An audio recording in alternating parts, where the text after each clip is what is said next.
A part of him was annoyed he even cared about that.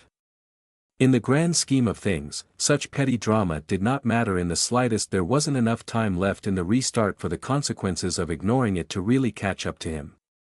And besides, he could hardly be blamed for not showing up on a date he had never arranged to begin with.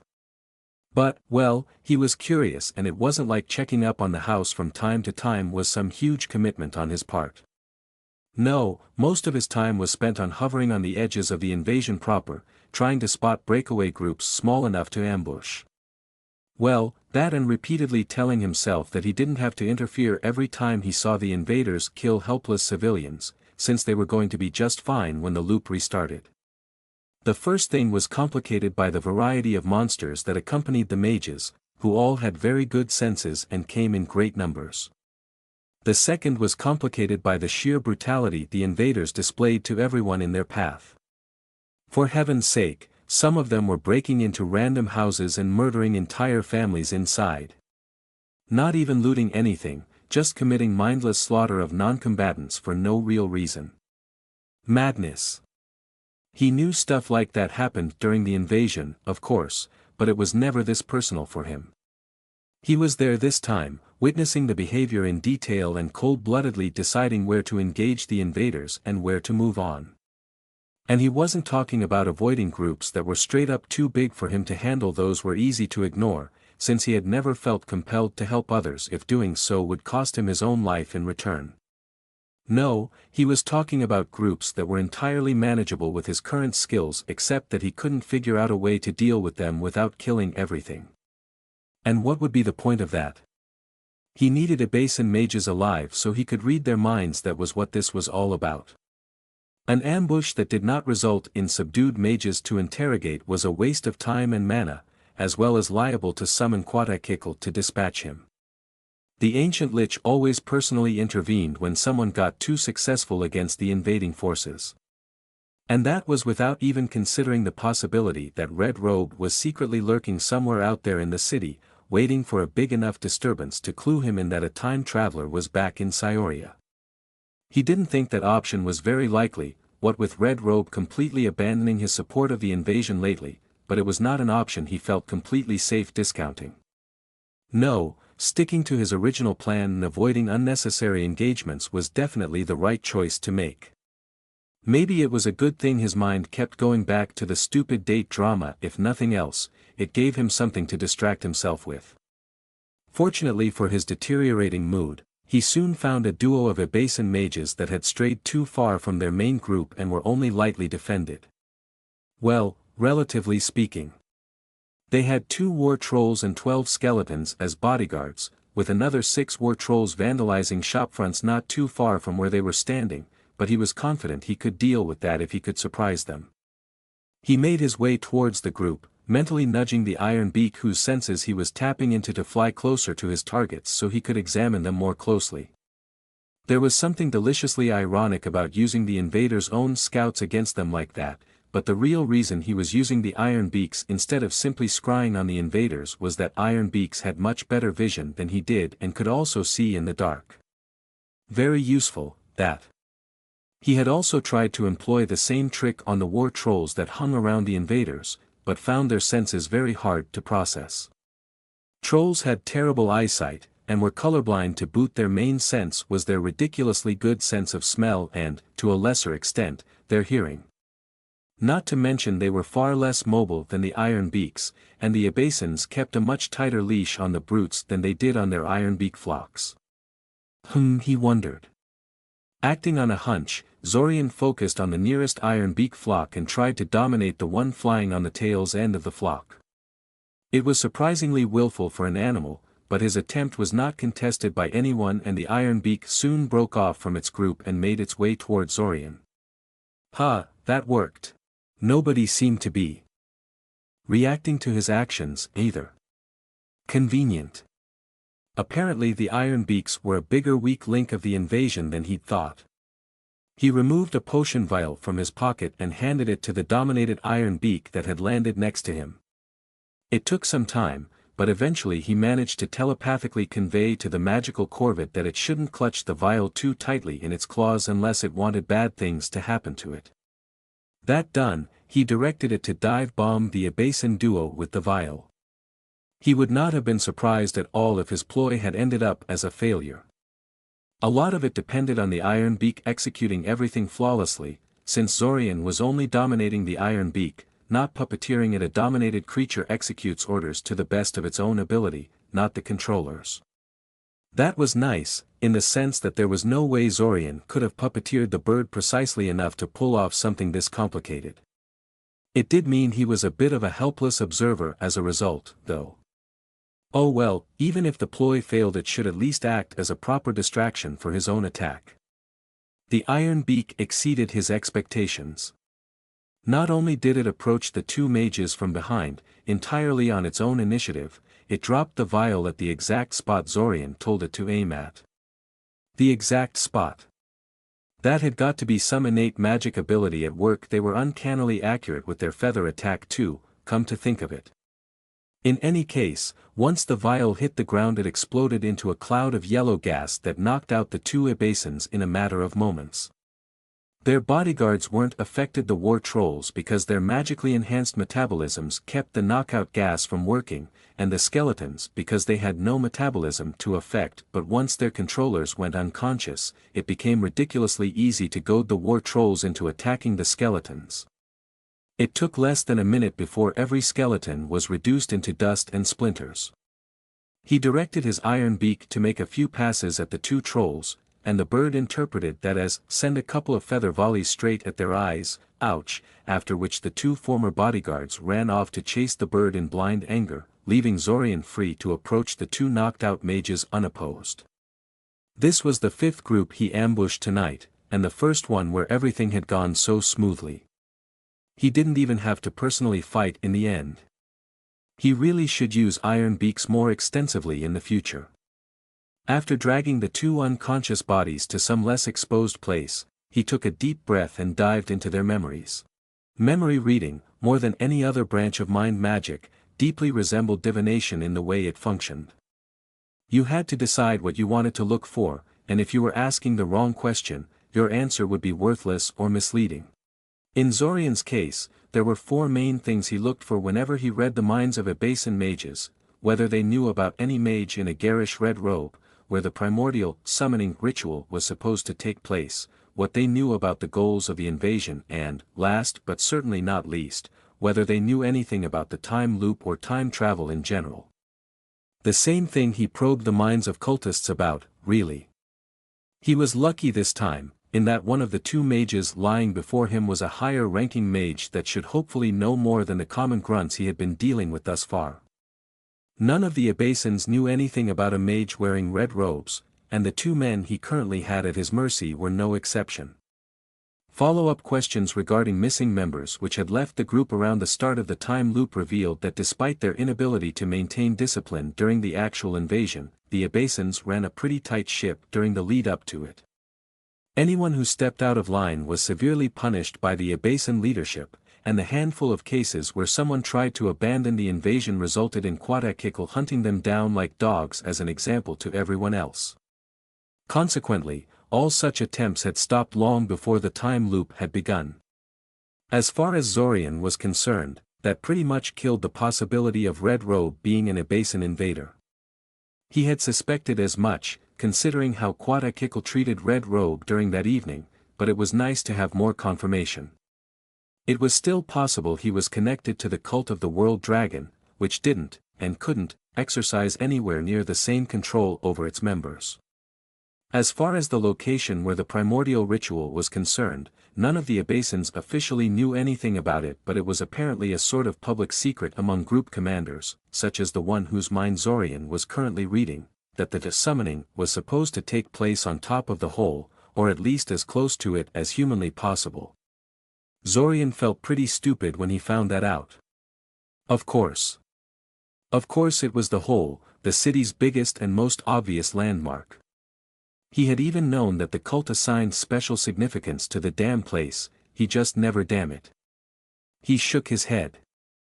In his defense, the lower-ranking cultists were convinced that the ritual was going to take place in some super-secret place that nobody knows about. As for the goals of the invasion, that was something Zorian found very easy to extract from the minds of his victims, as they knew very few actual facts about that. Only the very top of the Abasan leadership seemed to know what they were really trying to accomplish here, and the common grunts were going along with the whole thing almost entirely because Quatakikl was going along with it too. The ancient Lich was held in very high regard by the Abasans. As a 1,000-year-old Lich, he was an almost impossibly ancient mage, and had power and skill to match his age. He was alive back when the gods still spoke to humanity, and was rumored to have been blessed by several of them. On top of all that, he had a reputation for being harsh but fair, as opposed to a lot of other Abasan leaders who simply had a reputation for being harsh. He was something of a saint to these people, as strange as that looked to Zorian. The mindset was that if Quatakikl said this was possible and worthwhile to pull off, then it was. It was just that simple. Also, there was a general feeling among the Abasans that Altasians were all a bunch of degenerate weaklings that would surely fall like wheat before the mighty men and women of Ulquin Abasa. Then again, that particular brand of rhetoric was common in Eldamar too, so he didn't think it all that notable in the grand scheme of things. As for time travel, his current victim knew nothing of it, just like everyone else. Wait. There was something. It wasn't about the time loop, or time travel, but apparently Eldamar had a secret research facility deep within the dungeon, dedicated to researching time magic. Time dilation, to be more precise. The facility was heavily defended, with insanely good security measures as they had to be, considering the sheer depth the facility was located at, so the invaders had decided to leave it alone. Some of the Abasan leaders, notably Quatakikl, were known to be unhappy about that. They felt something important had to be there, if Eldamar was willing to maintain a research facility in such a dangerous environment, and wanted to have it. Unfortunately for them, the rest of the leadership felt the number of troops and effort required to crack their defenses could not be justified with such speculative gains. That was interesting. Although the Abasan mage he was memory reading did not know the exact location of the facility, Zorian was pretty sure he did. The map left to him by the Matriarch had a number of locations marked on it, 2 of which he had never been able to reach to check out. One was surrounded by Abasan forward bases and patrolled too heavily for him to ever approach it successfully. Zorian presumed this was their main base. The other was ridiculously deep, and he never even tried reaching it. He did not think he could survive a journey into such depths. Frankly, he was kind of amazed the Urania managed to map the dungeon that deep, considering even powerful mages would think twice about descending to that depth.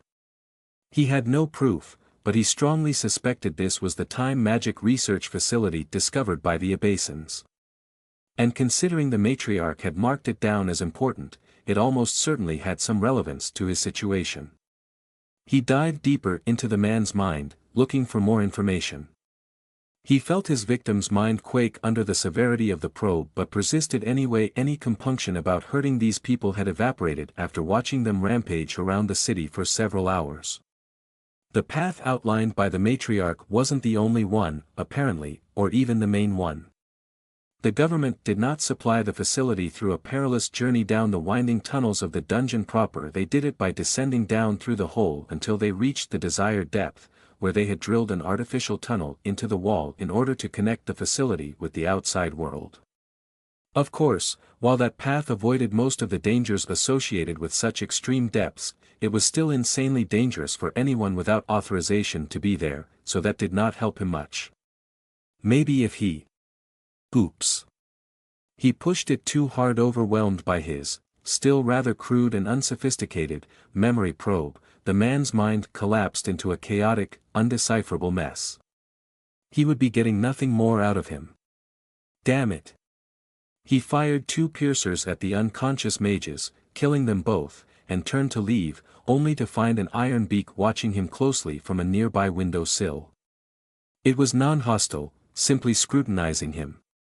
Zorian checked the feel of its mind, and found that it was indeed the very same iron beak he had dominated earlier, just like he suspected. His influence over it had dissolved a while ago, though, so that couldn't be the reason why it was so docile towards him. Ha! If nothing else, he'd expected it to resent him for overriding its will. He sensed no animosity from the bird, however, just satisfaction and schadenfreude at seeing the Abasin mages dead. Either the Iron Beaks didn't like the Abasins much, or this particular Iron Beak was not a fan. So, Zorian said. How do you feel about helping me kill more of these? The Iron Beak answered with a shrill screech and a burst of bloodlust so strong Zorian found himself taking a step back from the animal. Hate. Grudge. Kill. Right, he mumbled to himself. I'll take that as agreement. He didn't bother to dominate the bird this time, he just instructed it to find another small group of invaders and started looking for more Iron Beaks to possibly subvert. Zorian subdued 2 more groups after that, neither of which had anything new to teach him, before Quatakikl suddenly teleported in front of him and blasted him in the face with one of those jagged red disintegration beams he loved so much. He died instantly, unable to raise any defenses in time. Oh well, the night had been coming to a close anyway. At least he'd managed to experiment a little with the Iron Beaks flying around. Sadly, he had discovered that only a tiny minority of them were receptive to his control, and contacting the wrong ones invariably caused the entire flock to descend upon him like a murderous mob. The previously subverted birds also immediately switched sides back to their brethren when this happened, which he really should have expected but somehow was still taken entirely off guard the first time it happened. In any case, the Iron Beaks definitely hated the invaders for some reason, but turning them against their masters was very difficult. Something kept them loyal, and the few mages whose minds he had questioned for an answer didn't know what it was. They thought of Iron Beaks as dumb animals and paid no heed to their thoughts and motives. He began the restart in the same general way he had started the last 2, by scouting the state of the invasion, getting his mana crystals, helping Taven clean up the dungeon of monsters, and so on. Except, of course, that he was far more effective at all of those this time around. He also stole a better library card for himself immediately and recreated Kostyenka for Curiel, among other minor additions. The newest restart, much like the 2 that preceded it, showed no sign of future knowledge by the invaders. This was the 3rd consecutive restart where Red Robe unceremoniously ditched them, and Zorian was starting to suspect this was now a normal situation rather than just a momentary whim. Most likely, Red Robe had completely lost interest in the invasion after their confrontation. The question was, why? Why do that after he had spent all those restarts stubbornly handing out knowledge to them? Well, perhaps a better question would be, why had he been doing that in the first place? What did helping the invaders do for him? Was it just a way to keep Zack focused on some highly visible, but ultimately irrelevant quest so he wouldn't question things? Or perhaps a way to muddy the waters, so to speak, and hide the aftershocks of his own actions by regularly inducing a big splash at the start of every restart? Maybe. But the sheer amount of information he provided to the invaders made him think there was more to it than that. It was incredibly optimized to do as much damage to the city as possible. Red Robe must have sunk an enormous amount of time and effort to produce something like that. The outcome of the invasion mattered to him in some personal way. So why stop? What changed? Zorian tried to think of it with a properly paranoid mindset. Red Robe thought that the Urania had brought an unknown, but large number of people into the time loop. These people were organized and also crafty enough to evade his notice for years. Not something that would be easy to hunt down and purge. Zorian had also displayed mind magic in their battle, so the one encounter Red Robe had had with these people involved one of the few types of magic that could permanently deal with him. All of this meant that the time loop got infinitely more dangerous for Red Robe all of a sudden.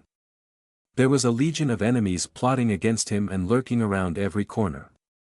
If Zorian was in Red Robe's place, would he immediately begin to plot against this group, laying down traps and ambushes and trying to track them down? No, definitely not. He would get away as soon as possible, not just out of Scioria but out of the entire wider region around the city. If he began the restart somewhere in the city, he would get the hell away at the start of the restart, much like Zack seemed to be doing. He wasn't sure how long he would stay away, but Zack had yet to stop leaving the city at the start of every restart, and he was the reckless one out of the three of them. Maybe it wasn't so strange. That red robe was staying away from the city at the moment. In hindsight, that bit of misdirection by Spear of Resolve had been far shrewder than Zorian had given her credit for at the time. But how long would it be before Red Robe realized that the legions of enemy time travelers simply didn't exist? There was another option. If Red Robe was helping the invasion in an attempt to optimize it, so that it could be as effective as possible once the time loop ends, and if the Arania were only ejected from the time loop instead of soul-killed, as Red Robe claimed, then any further optimization attempts would be a total waste of time.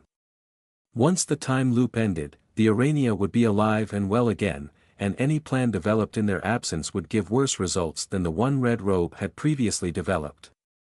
Admittedly, Zorian mostly liked this option because it meant that the Arania were recoverable, but it would also explain a lot of things.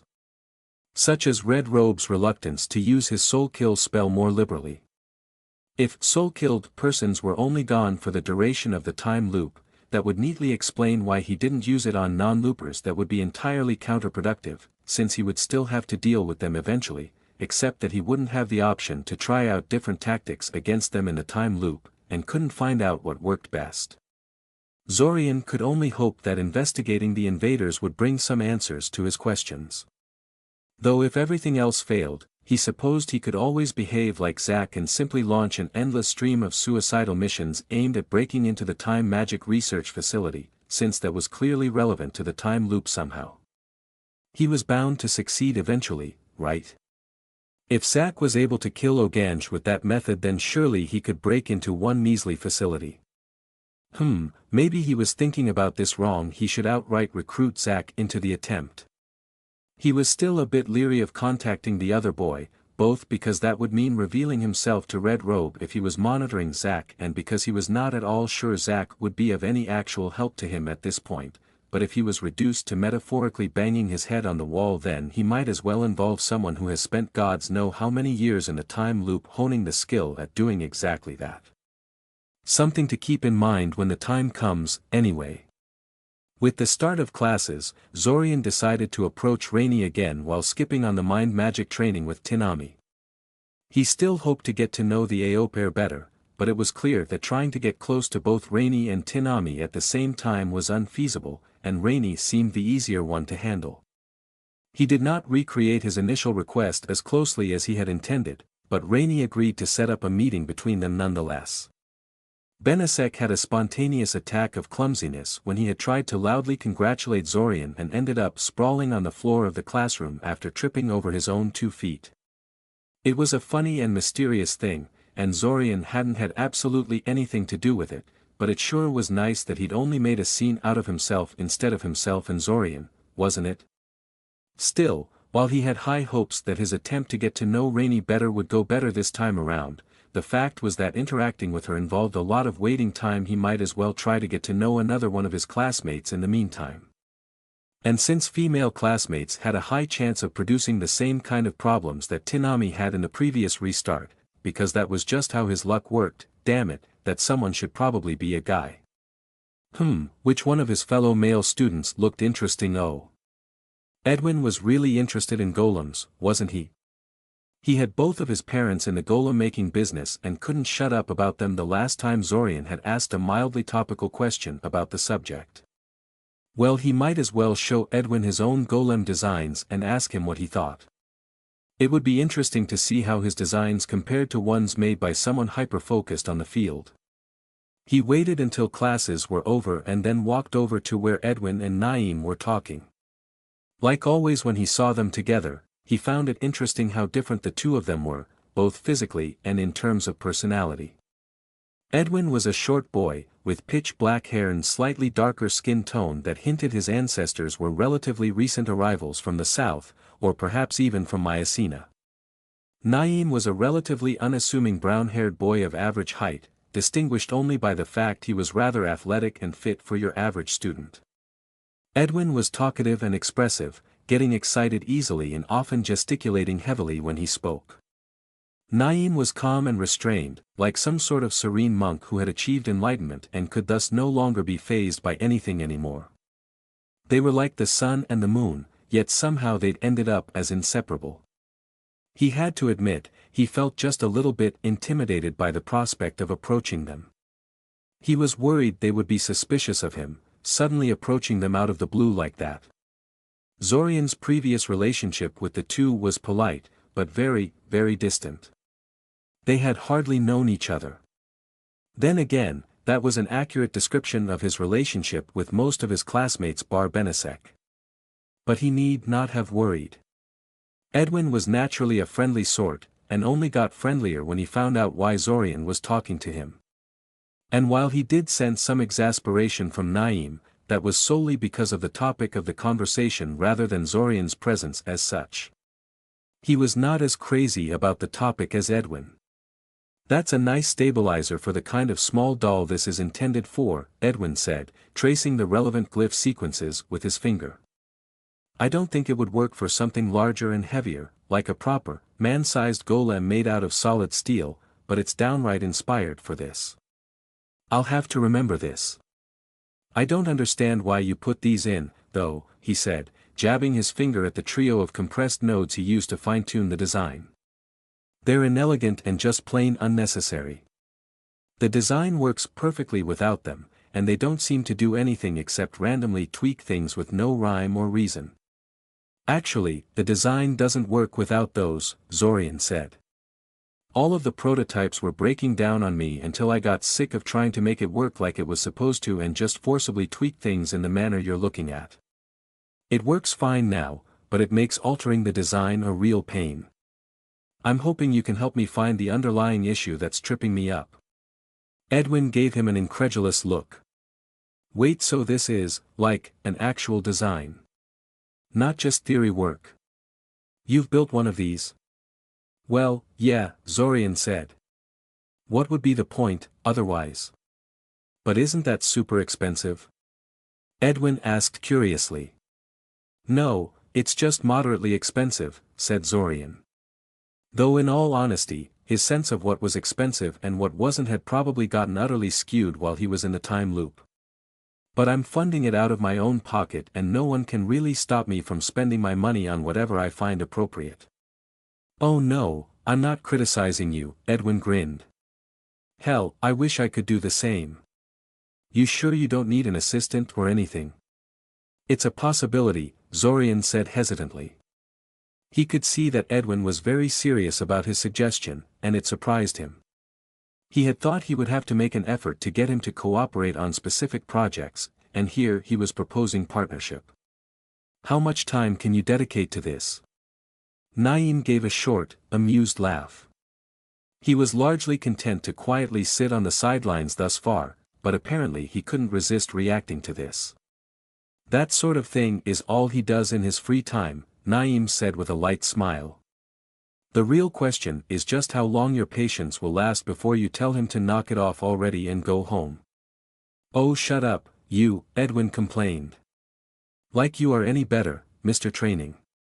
You have your martial arts, and I have my golems. I have a lot on my plate lately, so I'm not exactly sure how much time I can dedicate to this. But I think I can spare a couple of hours every 2 or 3 days if you're up for it." "I'm up for it," said Edwin. "For a chance to see how my designs work in practice, I'd even be willing to wake up before noon during the weekend. What's keeping you so busy anyway? The classes are only starting." "Ah, well, I do a lot of independent studies," said Zorian. "The golem experiments you already know about, but I also do a lot of studying into spell formula in general, as well as alchemy, general-purpose utility magic and so on. I do advanced shaping exercises and practice combat magic whenever I find the time." "Sounds a bit unfocused," Edwin said. "Impressive that you managed to fit all of that into your schedule, though." "Yes, and you still found time to join in the monster hunts," Naeem noticed. "I think of that as combat magic practice," Zorian said. Naeem gave Edwin an amused look. Edwin scowled back at him. "What?" Zorian asked. When I told Edwin I wanted to join a hunter group to practice my combat skills in real situations, he called me an idiot. He said no one else would be dumb enough to risk their lives for training, Naeem said, patting Zorian on the shoulder like an old pal. Well, it seems there are two of us. Welcome to the Idiot Club, Zorian. Right, Zorian mumbled. But wait, what other reason would a student like us have to join a monster hunter group? Naeem shrugged. Money. Fame. Duty. Oh right, some people get paid to do that stuff. And aren't stuck in a time loop that made stuff like fame and duty utterly unattainable. Before he could actually say anything, another one of their classmates suddenly decided to enter the conversation. Forgive me for butting in like this, said Eston Greer, suddenly speaking up from behind Zorian. But I couldn't help but overhear your conversation. Do you mind if I comment a bit?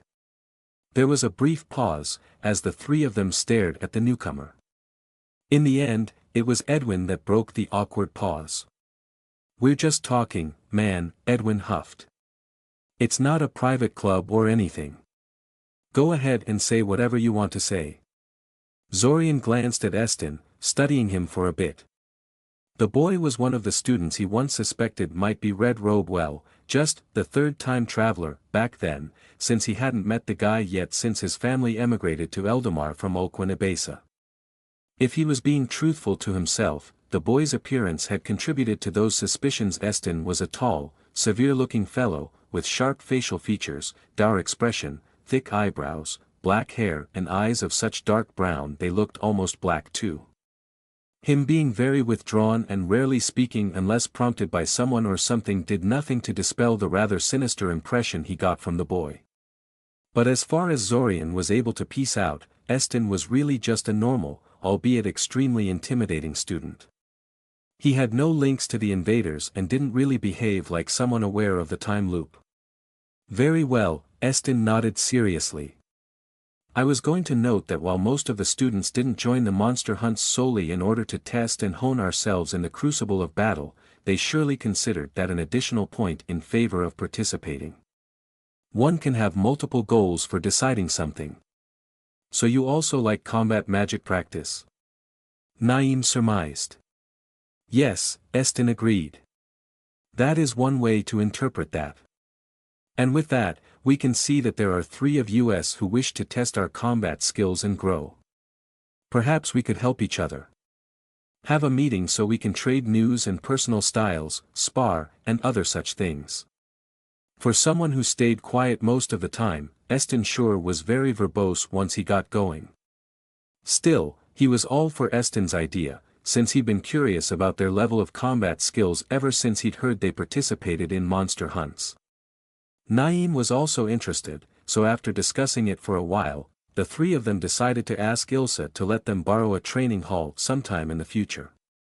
One with actual ground, because apparently Eston's magic didn't work well with indoor environments, whatever that meant. Eston also asked about Edwin joining them, but he wasn't interested. Edwin didn't like to fight, and had no interest in honing his combat skills. Zorian assured the golem enthusiast that he still intended to work with him on their golem designs. He just had to figure out a way to fit these two new obligations into his already overloaded schedule. Finding a training hall suited to their needs turned out to have been largely a non-issue. The academy had lots of training halls, and most of them were free to use by any student. Not all of them were billed as combat magic training grounds, but they all had basic safety wards in place and could be unofficially used as such. According to Ilsa, such misuse of academy resources had been rampant for quite some time already, and was accepted as normal even by the teachers these days. As such, she recommended they just commandeer whatever place they needed for a few hours instead of waiting a week for the academy to give them an official time slot that may or may not suit them, at a training hall that may or may not be what they needed.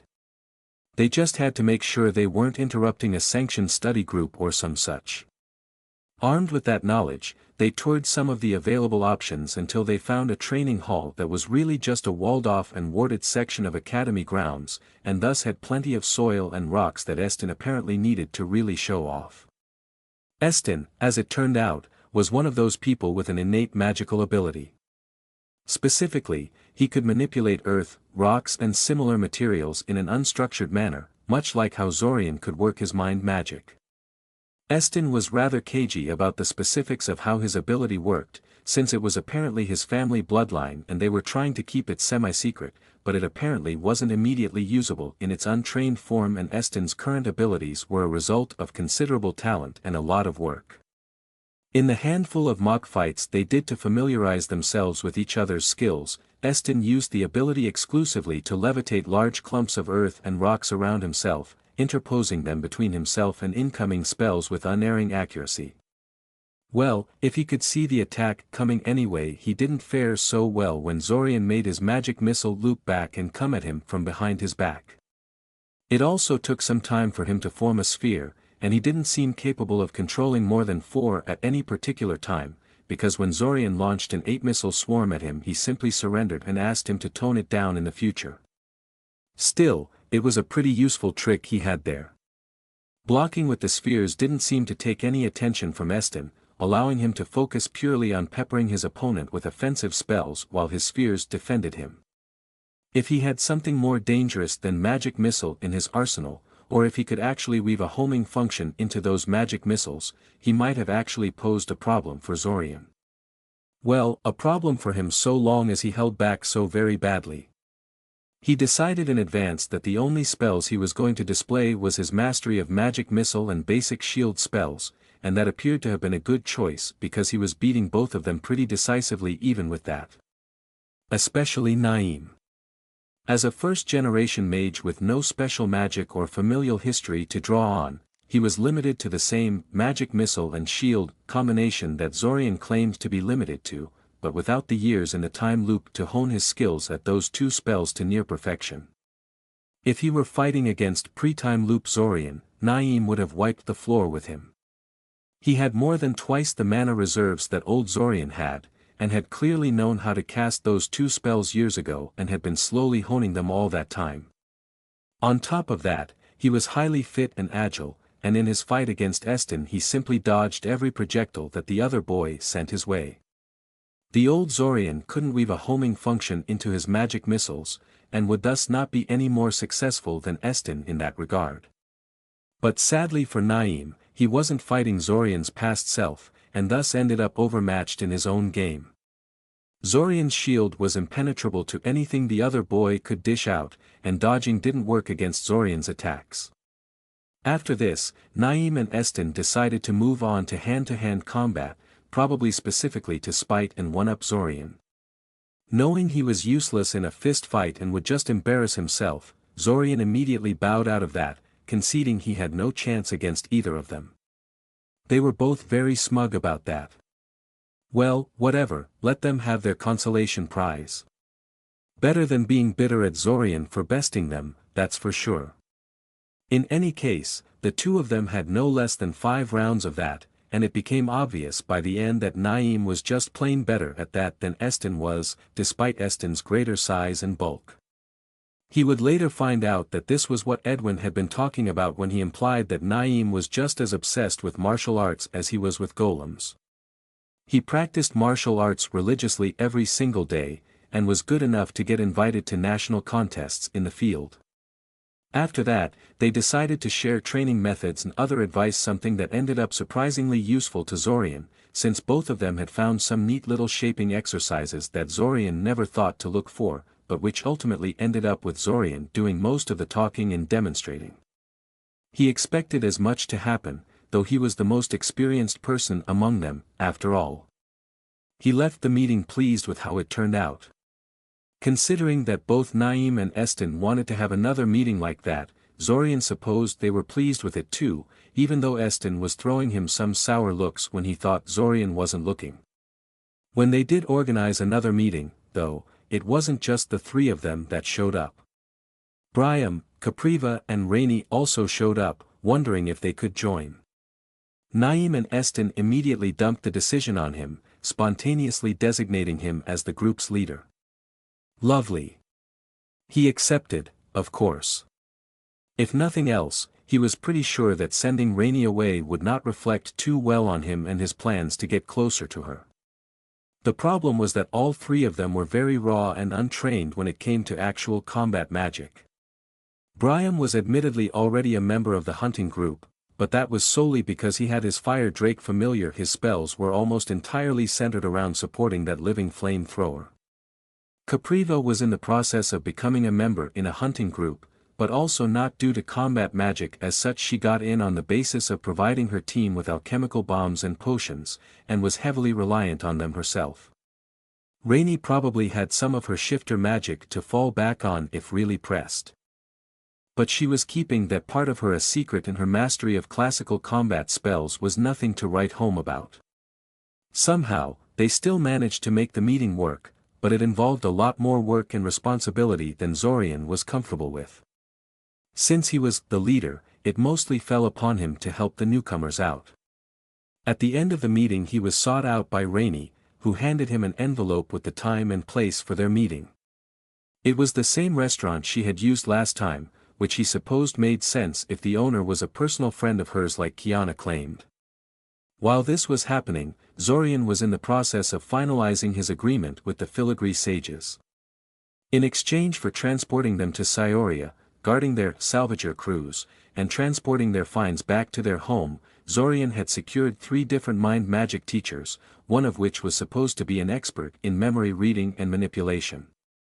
Said memory reading expert also agreed to probe the minds of up to 5 prisoners that Zorian brought to her and share the findings with him.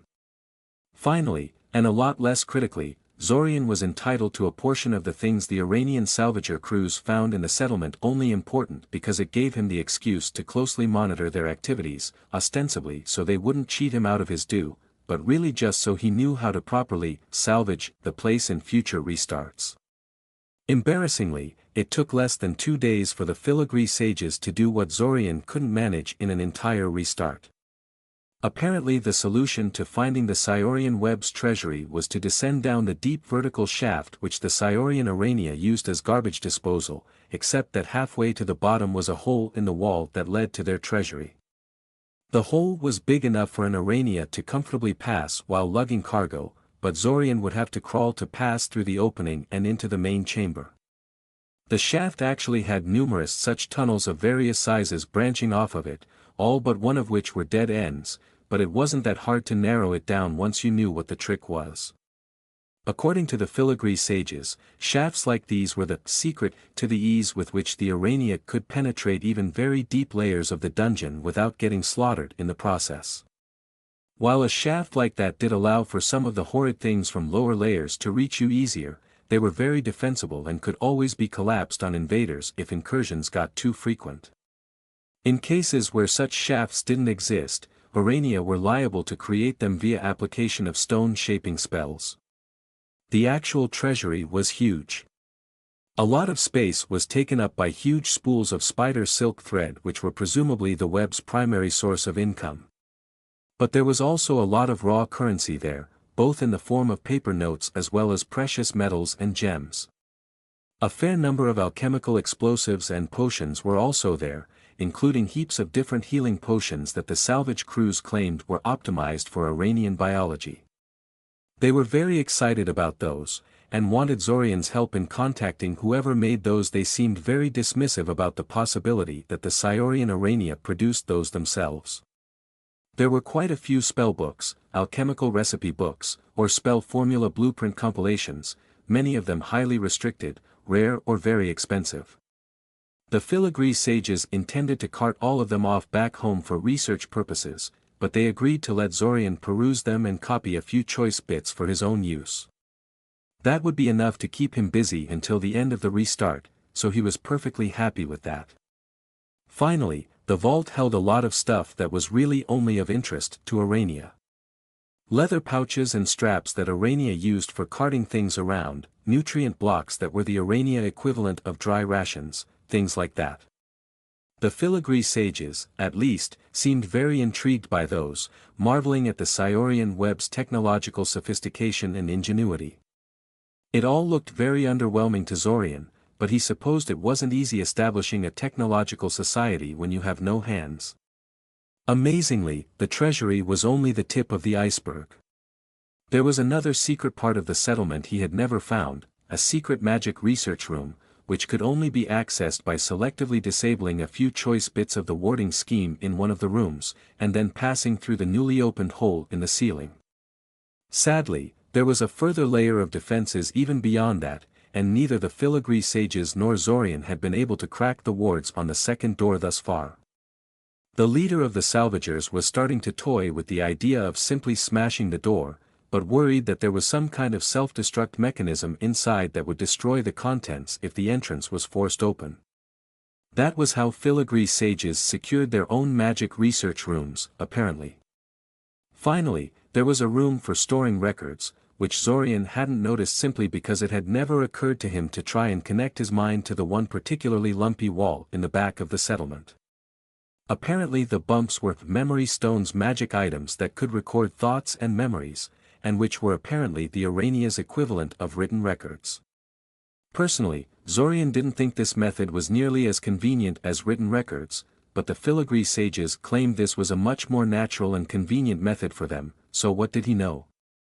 The important thing was that the records room held information about most of the dealings and operations the Psiorian web had had with the humans on the surface, barring top-secret ones, and that Zorian could possibly co-opt some of their organization for his own purposes. The filigree sages had no interest in that, seeing as how they intended to simply cart off anything that wasn't nailed down rather than establish some kind of long-term presence, so they simply pointed the room to him and told him to do whatever he wanted with it. Embarrassingly, Zorian remembered noticing the wall the first time he searched the place and thinking its unique texture might be significant, so he dug it up with alteration spells and was disappointed when he found nothing but solid rock behind it. It was after one of these meetings with the filigree sages that Zorian came back to Amaya's place and found Taven waiting for him. Curious. They didn't have another monster hunt scheduled until tomorrow. Maybe she wanted to talk about upping their tempo.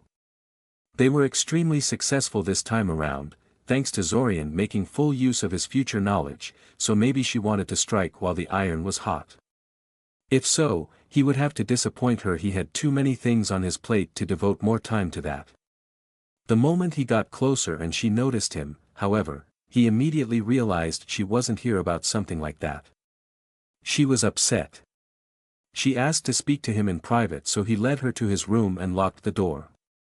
He had heavily warded it at the start of the restart with a permanent warding scheme, so there was no need to waste time on privacy spells. "What's wrong?" he asked.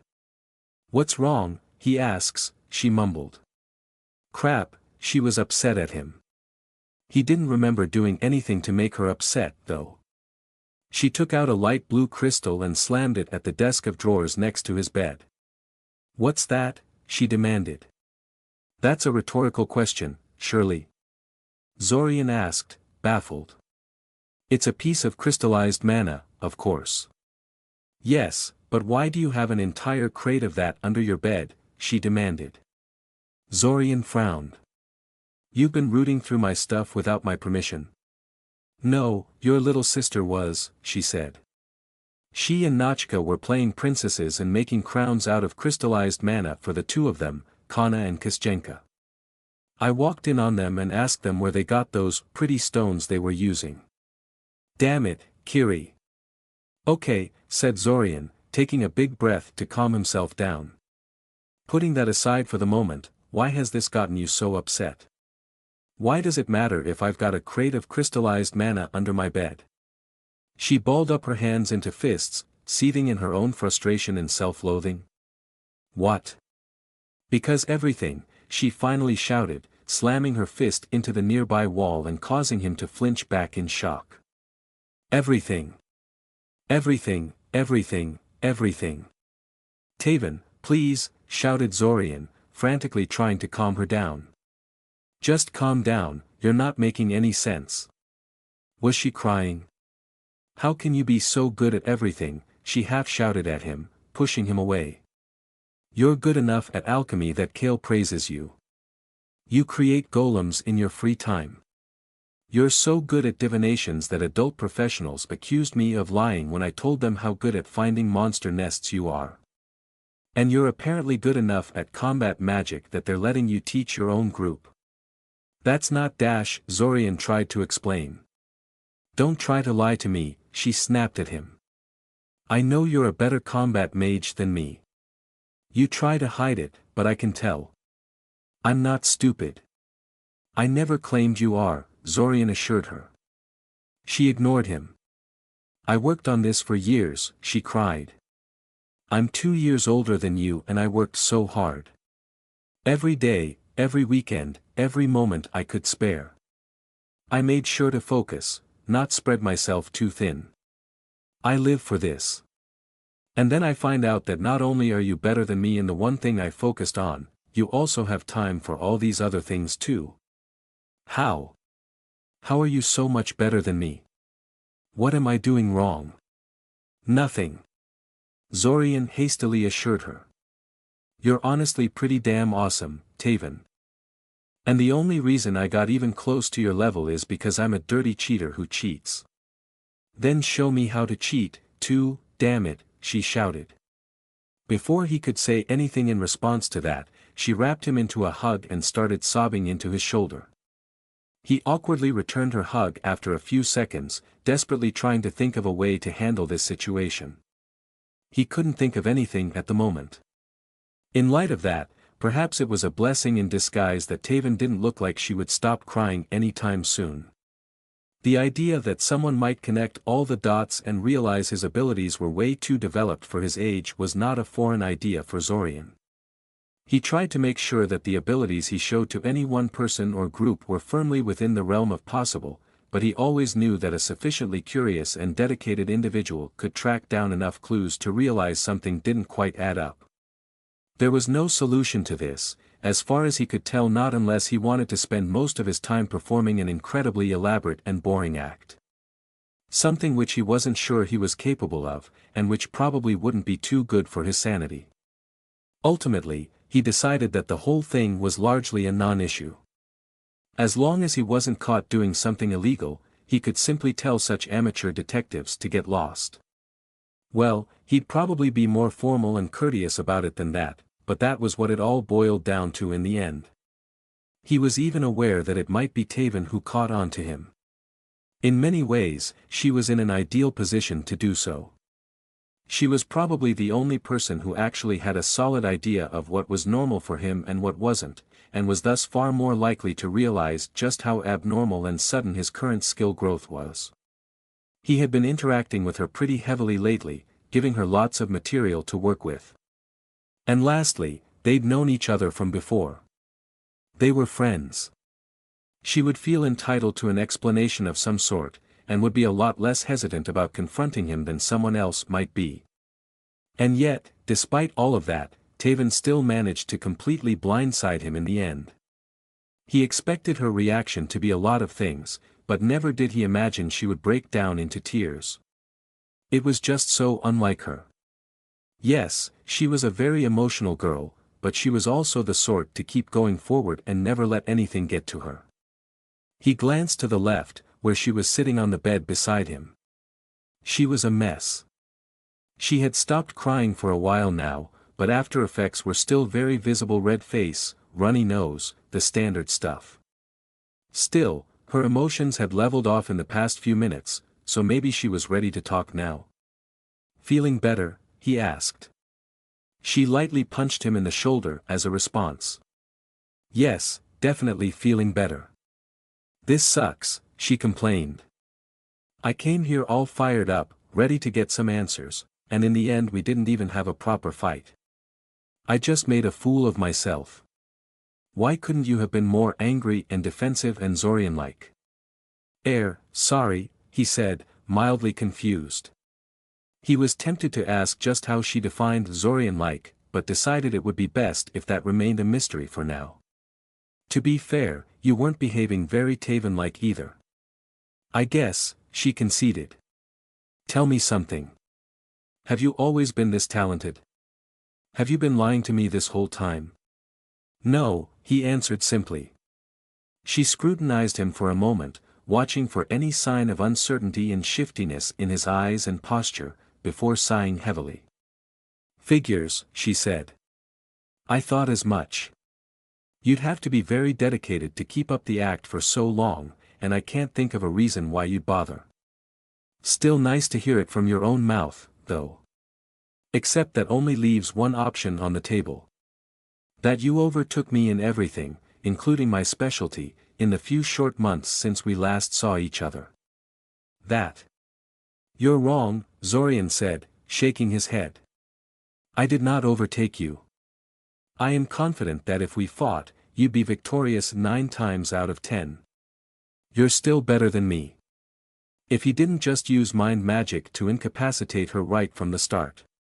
Or ambush her. Or cover the battlefield in enough explosives to level a building.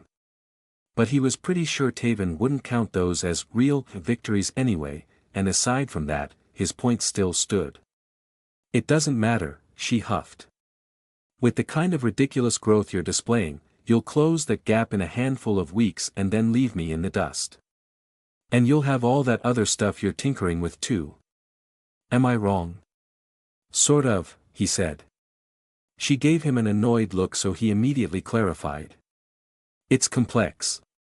There is no way I'll be able to close the gap between us, in a handful of weeks, as you said. But time flows differently for me than it does for you, so I'll get a lot more than that. What? What the hell are you saying? She asked, giving him an incredulous look. We'll come back to that later. Before I say more on the topic, I want to know what got you so upset about this, he said calmly. Say what? Zorian, you can't say something like that and just go, but we'll talk about that later. This demands immediate clarification. This will be bugging me in the back of my head until I get an answer, she complained. I know, Zorian said, smiling widely. That's why I'm not explaining anything until you tell me what's going on. She glared at him. He only smiled wider. You're evil, she told him, looking away. Besides, I already told you what's bothering me, and I'm pretty sure you heard me just fine. Everything I've done, all the skills I've spent my life honing, if you can surpass it all so easily, then what the hell have I been doing all my life? I don't know what kind of cheat you used, and it honestly doesn't matter because it shouldn't have been enough. I'm good at this and I live for this. You can't just decide one day to pursue the same field as me and then catch up to me in less than 3 months while not even focusing on it properly. The only way that could be possible is if I were never really that good to begin with. Oh, come on, Zorian protested, quickly wrapping Taven into another hug to forestall a second round of crying he could feel welling up inside of her. That's so totally ridiculous. Why would you doubt yourself like that? How does me being better erase your own accomplishments? Accomplishments? She asked incredulously, pushing him away. What accomplishments? I work as a freaking teacher's assistant, Zorian. For a non-magical class, no less. Do you honestly think that's what I hoped for when I graduated? He winced. So Taven wasn't as sanguine about that temporary setback as she pretended to be in retrospect. He shouldn't be so surprised by that. While failing to secure herself a mentor immediately after graduation was by no means the end of the world, it was bound to be a severe blow to her confidence. Still. Taven, aren't your parents both battle mages? Zorian asked. How come they haven't pulled some of their connections to find you a mentor, or even just a better job? Oh, my parents would love to find me a mentor, Taven scoffed. In fact, they already have someone in mind. He's one of their old friends who's long left the exciting parts of the business behind him when he lost his leg to a rockworm. He's all about being cautious and minimizing risks, and he never does anything more challenging than routine pest extermination.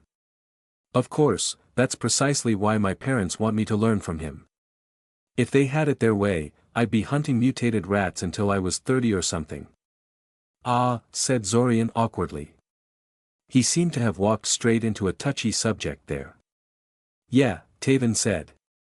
I love my parents, and I know they just want to keep me safe, but we just don't see eye to eye there. Okay, sorry to bring that up then. But really, if the reason you're so upset is that you think you're some kind of failure, well, you can rest easy. You're an awesome combat mage. As awesome as you ever were, and nothing I do can change that. I'm not sure I really believe that, Taven sighed. I couldn't find a mentor. The team I made wasn't going anywhere until I recruited you in it. Meanwhile, my parents keep insisting I'm not ready and that it's a good thing I've had such a slow start of my career. It's nice to hear some encouragement, but it rings a little hollow considering you know. Taven, I'm not so good because you're secretly bad and nobody bothered to clue you in until now, Zorian said. I'm so good because I had more than 4 years to hone my skills since we last saw each other. Taven looked at him like he had grown a second head. That's right, I'm actually older than you now, Zorian said. With that in mind, it is actually pretty amazing that I am still not capable of casually sweeping you aside in a fight. Sure, I could kill you instantly from an ambush, but if we clashed head-to-head in a battle of pure spellwork, I would have to use every trick at my disposal and still wouldn't be guaranteed a win. That is why I keep insisting you're awesome. I don't understand, she said. You don't sound like you're joking, but that's what this looks like to me. How can you be older than me? That's not how age works, Zorian. Ah, did you already forget what I told you earlier? Zorian asked, amused. About how time flows differently for me than it does for you. I seem to remember you said it would keep bugging you until you get an answer. Look, you know I'm not one for riddles and intellectual maneuvering, Taven said crankily. Why don't you just tell me what's happening here, okay? Sure, why not? I've lived through this month before, he said. Many, many times. Every time I die, or on the night of the summer festival if I don't, my soul gets wrenched back in time to the start of the month. It's an endless loop that sees me getting stronger and more capable with each passing restart. Since you don't retain your memories across restarts, my growth appears abrupt and inexplicable to you, but it's really nothing more than your typical gradual improvement. Believe it or not, you're the one that taught me a fair deal of that combat magic you're so jealous of. Shut up. I'm not jealous, she protested. He quirked an eyebrow at her. Out of all of that, that's what you chose to focus on. Yeah, well, at least that one has an easy response, she said. What the hell am I supposed to say about the rest? Sure, it would explain your skills perfectly, but it's just so crazy. Zorian offered. Yes, she agreed. And also terrifying. You're basically saying I'll get killed in a few weeks and replaced with a 1-month younger version of me. And that this isn't the first time this happened, it's just that I don't remember any of it. That's like something out of a horror story. I prefer to think of it as just memory loss rather than death, Zorian said. You're still you just lose a couple of weeks of your life. Repeatedly, she added. Repeatedly, Zorian confirmed. I'm not saying it isn't terrifying, just that I don't think it's equivalent to death. Admittedly, I'm a little biased here. If I thought that the time loop murdered millions of people at the end of every restart, I'd have probably gone insane from stress a long time ago. Ah, she winced. Sorry, I guess I'm still thinking of this as some kind of hypothetical scenario instead of something that's actually happening. Still, assuming you're not just pulling my leg here, and I swear to heavens, Zorian, if you are pulling my leg I'll glue your mouth shut with that really nasty gunk they use on dangerous prisoners that's still pretty messed up. And also very unfair. Why are you the only person to remember anything? I'm not, he said. There are at least 2 other people looping with me, possibly more. One of them wants to destroy Cyoria. She stared at him for a second before getting up from her position. For a moment he thought he had gone into too much detail too fast, and that she was going to walk through the door, but instead she started looking through his drawers, searching for something. He thought about telling her off for rooting through his stuff like that, but decided to wait and see what she was up to. She eventually found an empty notebook and a working pen in one of the drawers, appropriated one of the larger and thicker books in his room and then reclaimed her seat on the bed. She opened the notebook on her lap, the heavy book she took serving as an improvised table, and quickly scribbled something down on top of the page. He'd never thought of Taven as someone to take notes like that. There, I'm ready, she said. Why don't you start from the beginning this time? In the end, he wasn't sure whether he had convinced her what he was saying was true or not. She took a lot of notes, asked even more questions, and then just left after telling him she had to think about things. A far better outcome than he had expected to get, honestly. He really hoped she would overcome her disbelief and accept his story.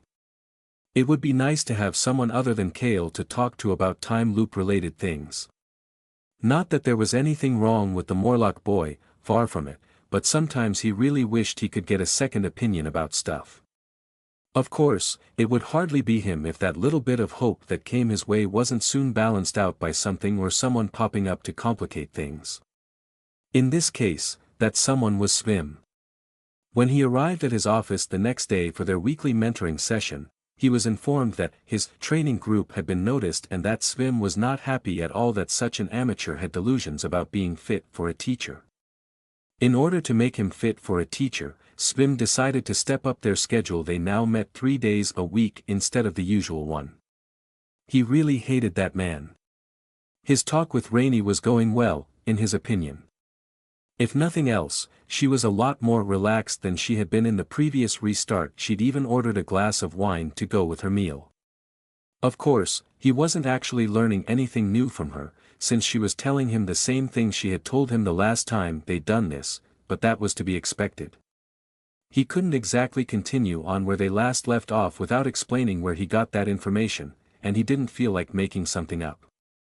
The week had been stressful enough. He was fine with just going with the flow like this. You know, Rainey said, taking a small sip from her glass, I'm getting the feeling that you already know most of what I'm telling you. Oops. It seemed Rainey was a bit more perceptive than he gave her credit for. He didn't think he was being particularly careless, so maybe she was just that good. Probably for the best that he'd never tried to lie to her, then. Sort of, he admitted.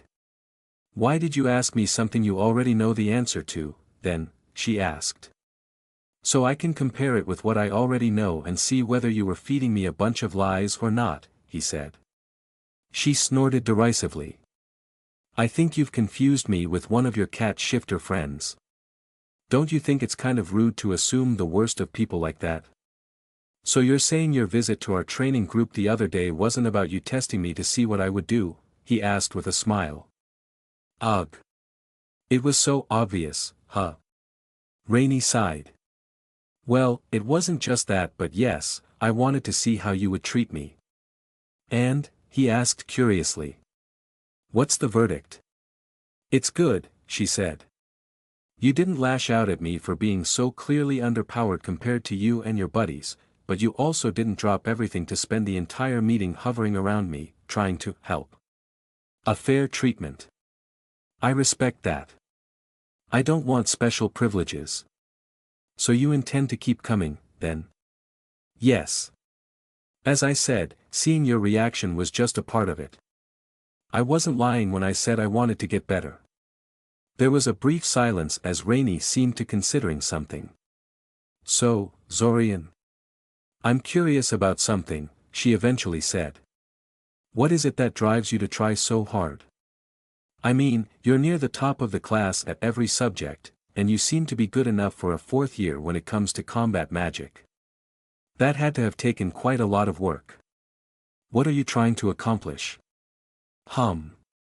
What an interesting question. His reason for pushing himself at so many magical skills was, of course, that he very much needed them to survive, but that wasn't true for all of them. Some of them he pursued for personal reasons, because he had an interest in the field. The funny thing was, he no longer had any idea what he wanted to actually do with his life once he was out of the time loop.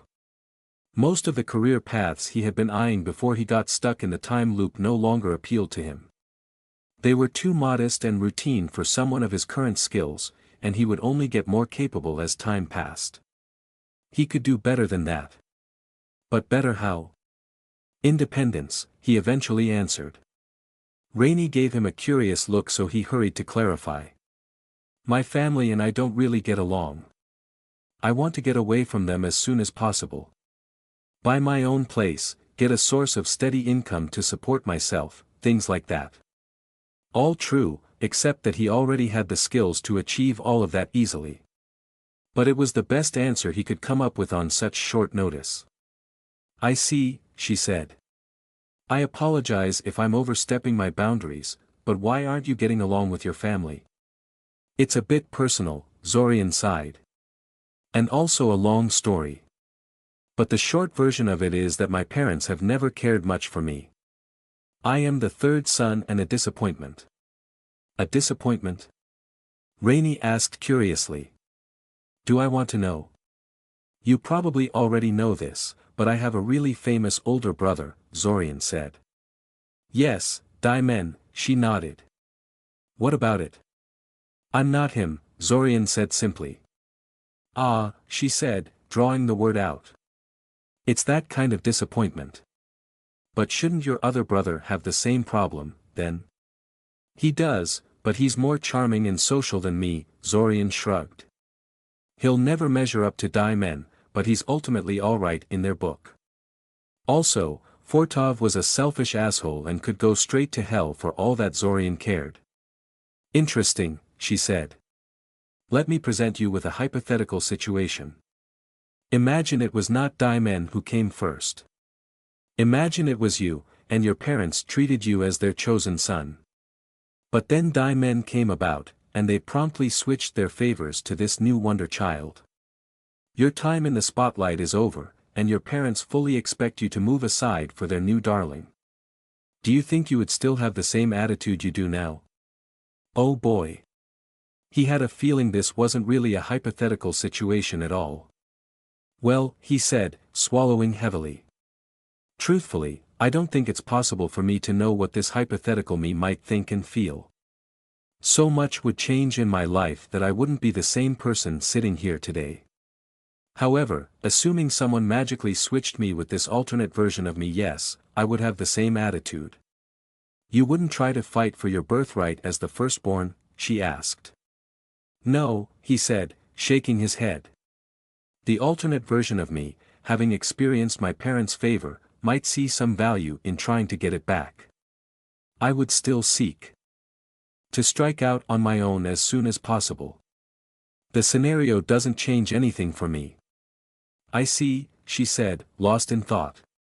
Not long afterwards, they finished their talk and went their separate ways.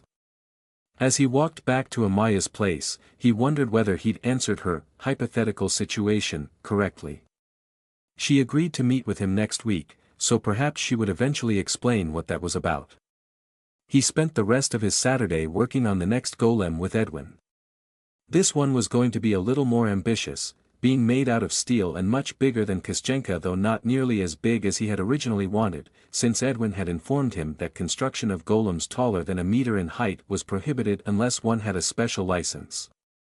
He had already broken that law in a previous restart, and he was definitely going to break it again in future ones, but there was no need to do so right now.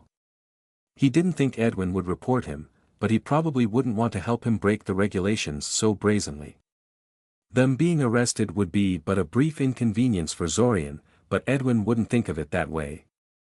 The next day he immediately left the house in the morning and descended into the tunnels below Scioria. One way or the other, the magic research room was getting opened. If he could not bypass the wards on the entrance, the filigree sages would break down the door to get in, consequences be damned. He didn't really agree with this decision. It had been less than a week since the filigree sages had started their salvaging operations, so he didn't see why they were in such a rush to get it open. Well, okay, they did explain why they were in such a hurry. The Sciorian underground was highly coveted territory among the Arania, being a center of their magical and technological revolution and all, and they were worried that the neighboring webs would swoop in and muscle them out any day now. Of course, Zorian knew from previous restarts that the neighboring webs weren't going to come any time soon, but he couldn't exactly tell the filigree sages that he had seen the future and that their fears were unfounded. But no matter, even if they ended up destroying the contents, it wasn't some great harm, at least from his perspective. He could always try again in future restarts. He approached the dead settlement and he reached out telepathically to the guards posted by the filigree sages, announcing his arrival. Circle of Fortune and Golden Dust, the overseer of the filigree sages expedition, moved to greet him.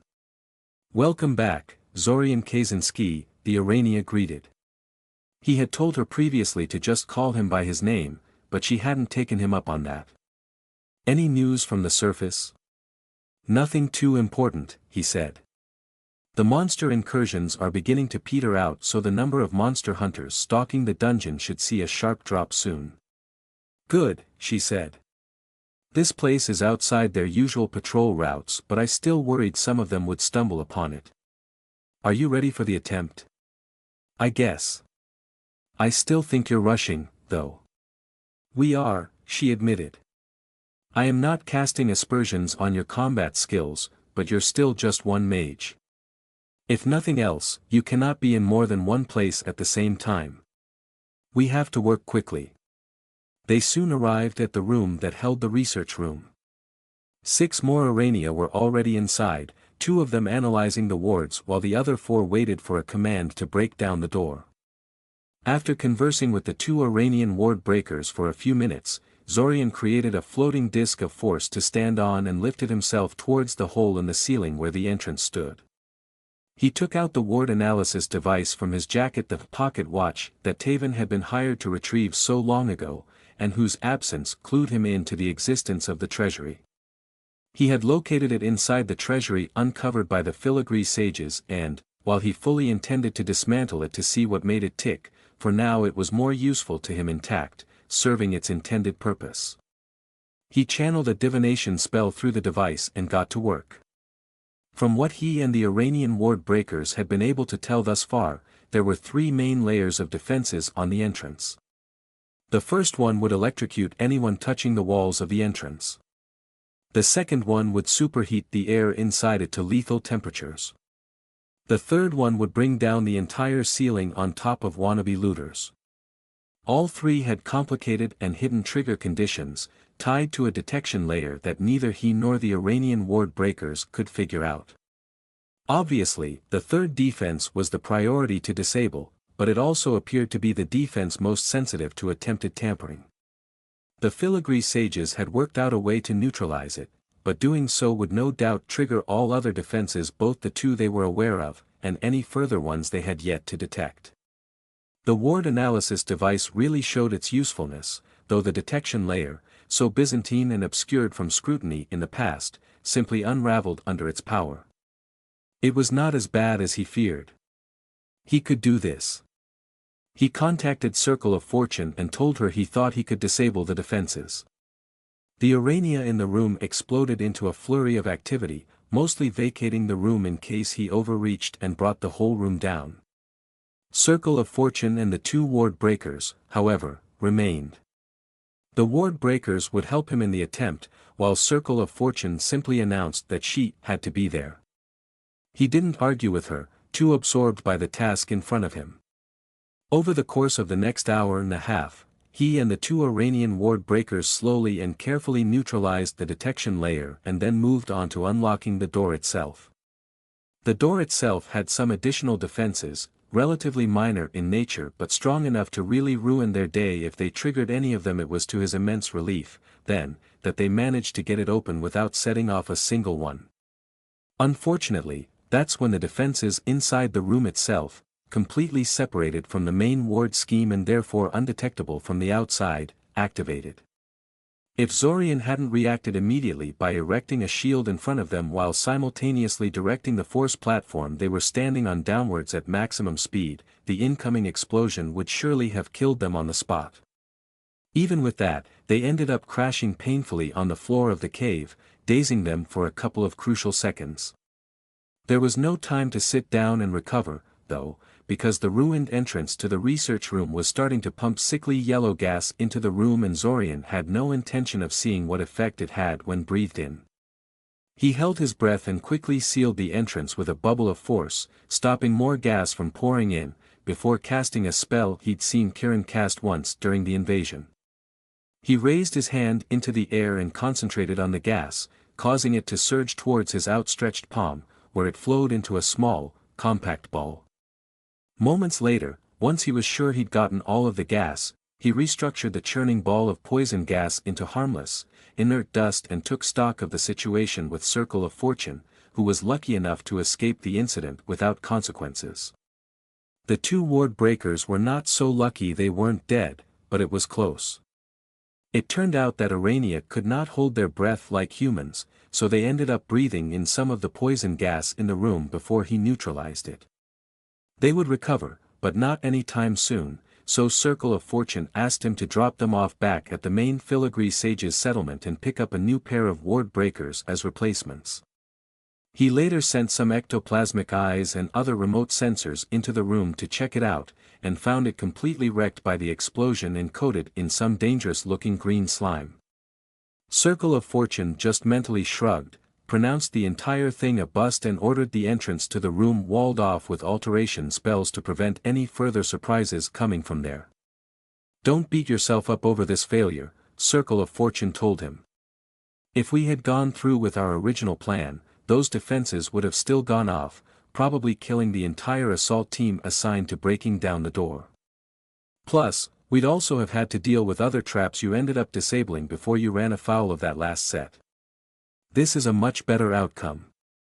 Well, that was one way of looking at it.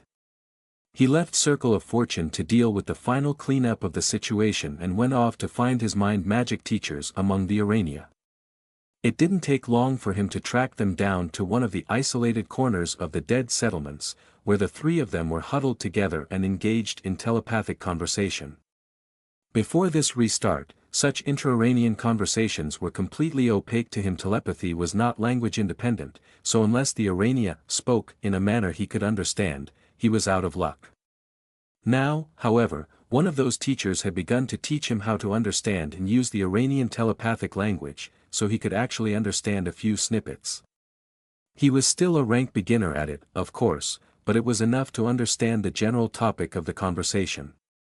They were discussing the three strongest neighboring webs: Burning Apex, Red Brand Bearers and Deep Blue, and the threat they would pose to the expedition if they decided to send a war party to Scioria. Sadly, that was about as much as he could figure out from the conversation. The details totally escaped him. He made a mental note to see if he could find something about the neighboring webs in the records room. It might be a good idea to visit them sometime and see what they had to offer. "Greetings," he sent to all three of them.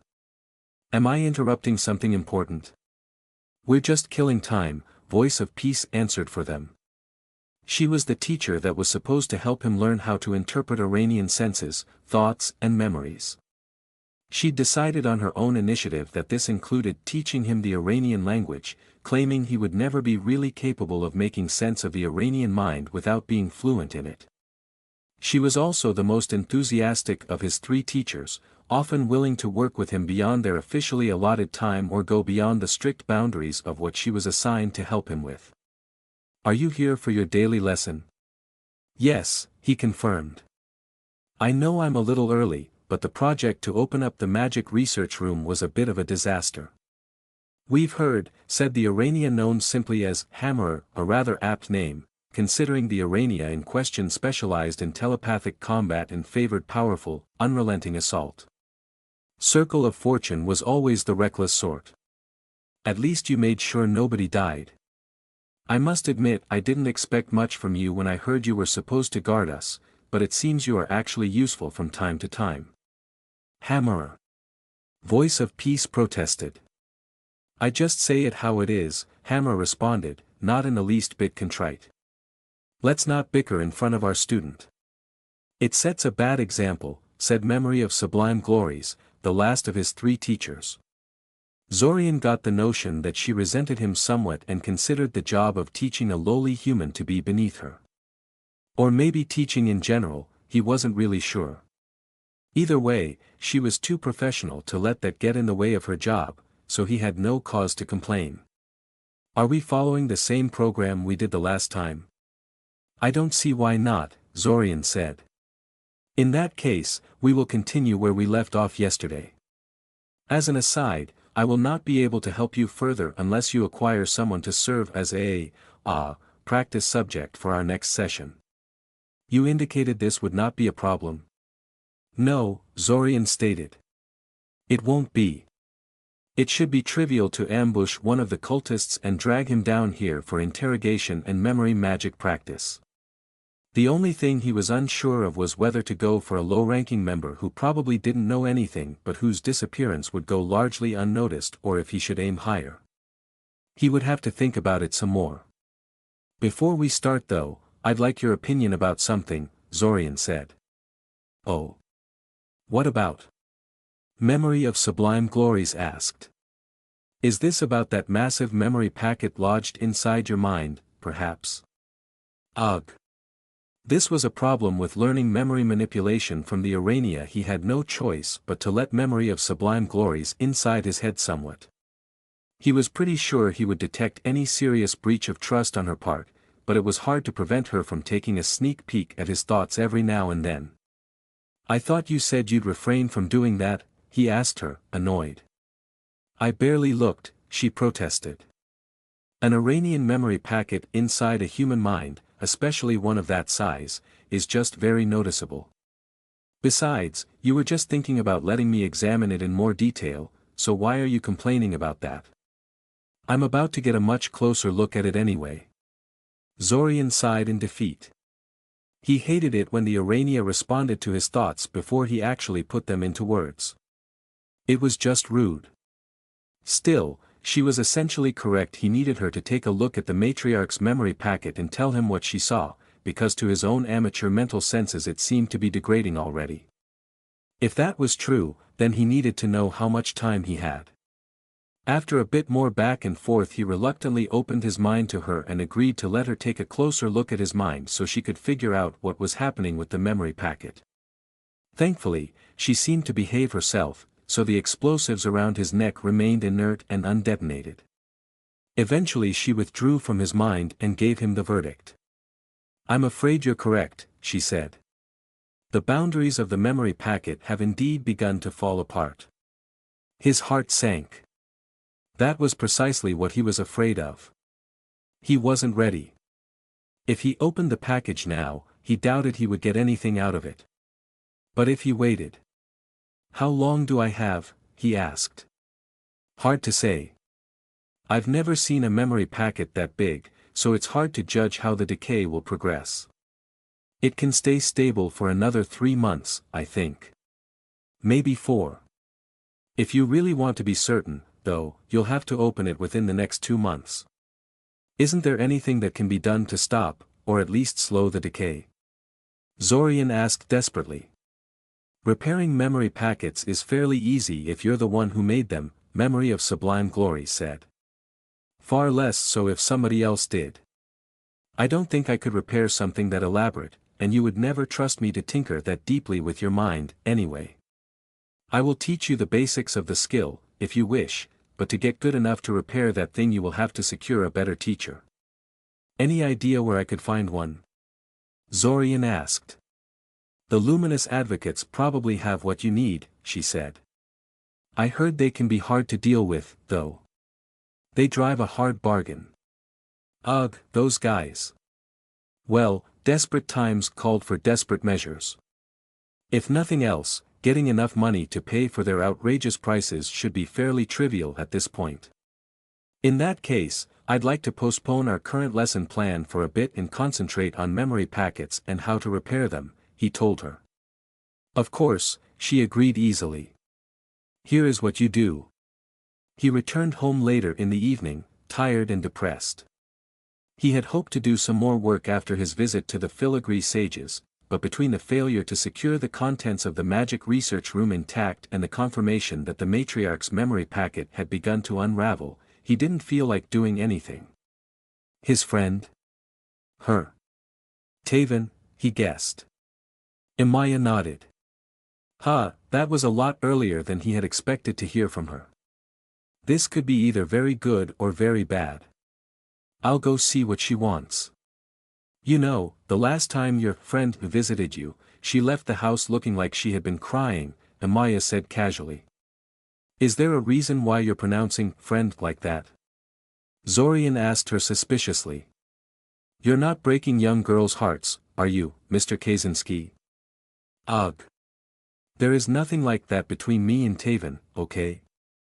And besides, if anyone is the heartbreaker here, it's definitely Taven, he protested.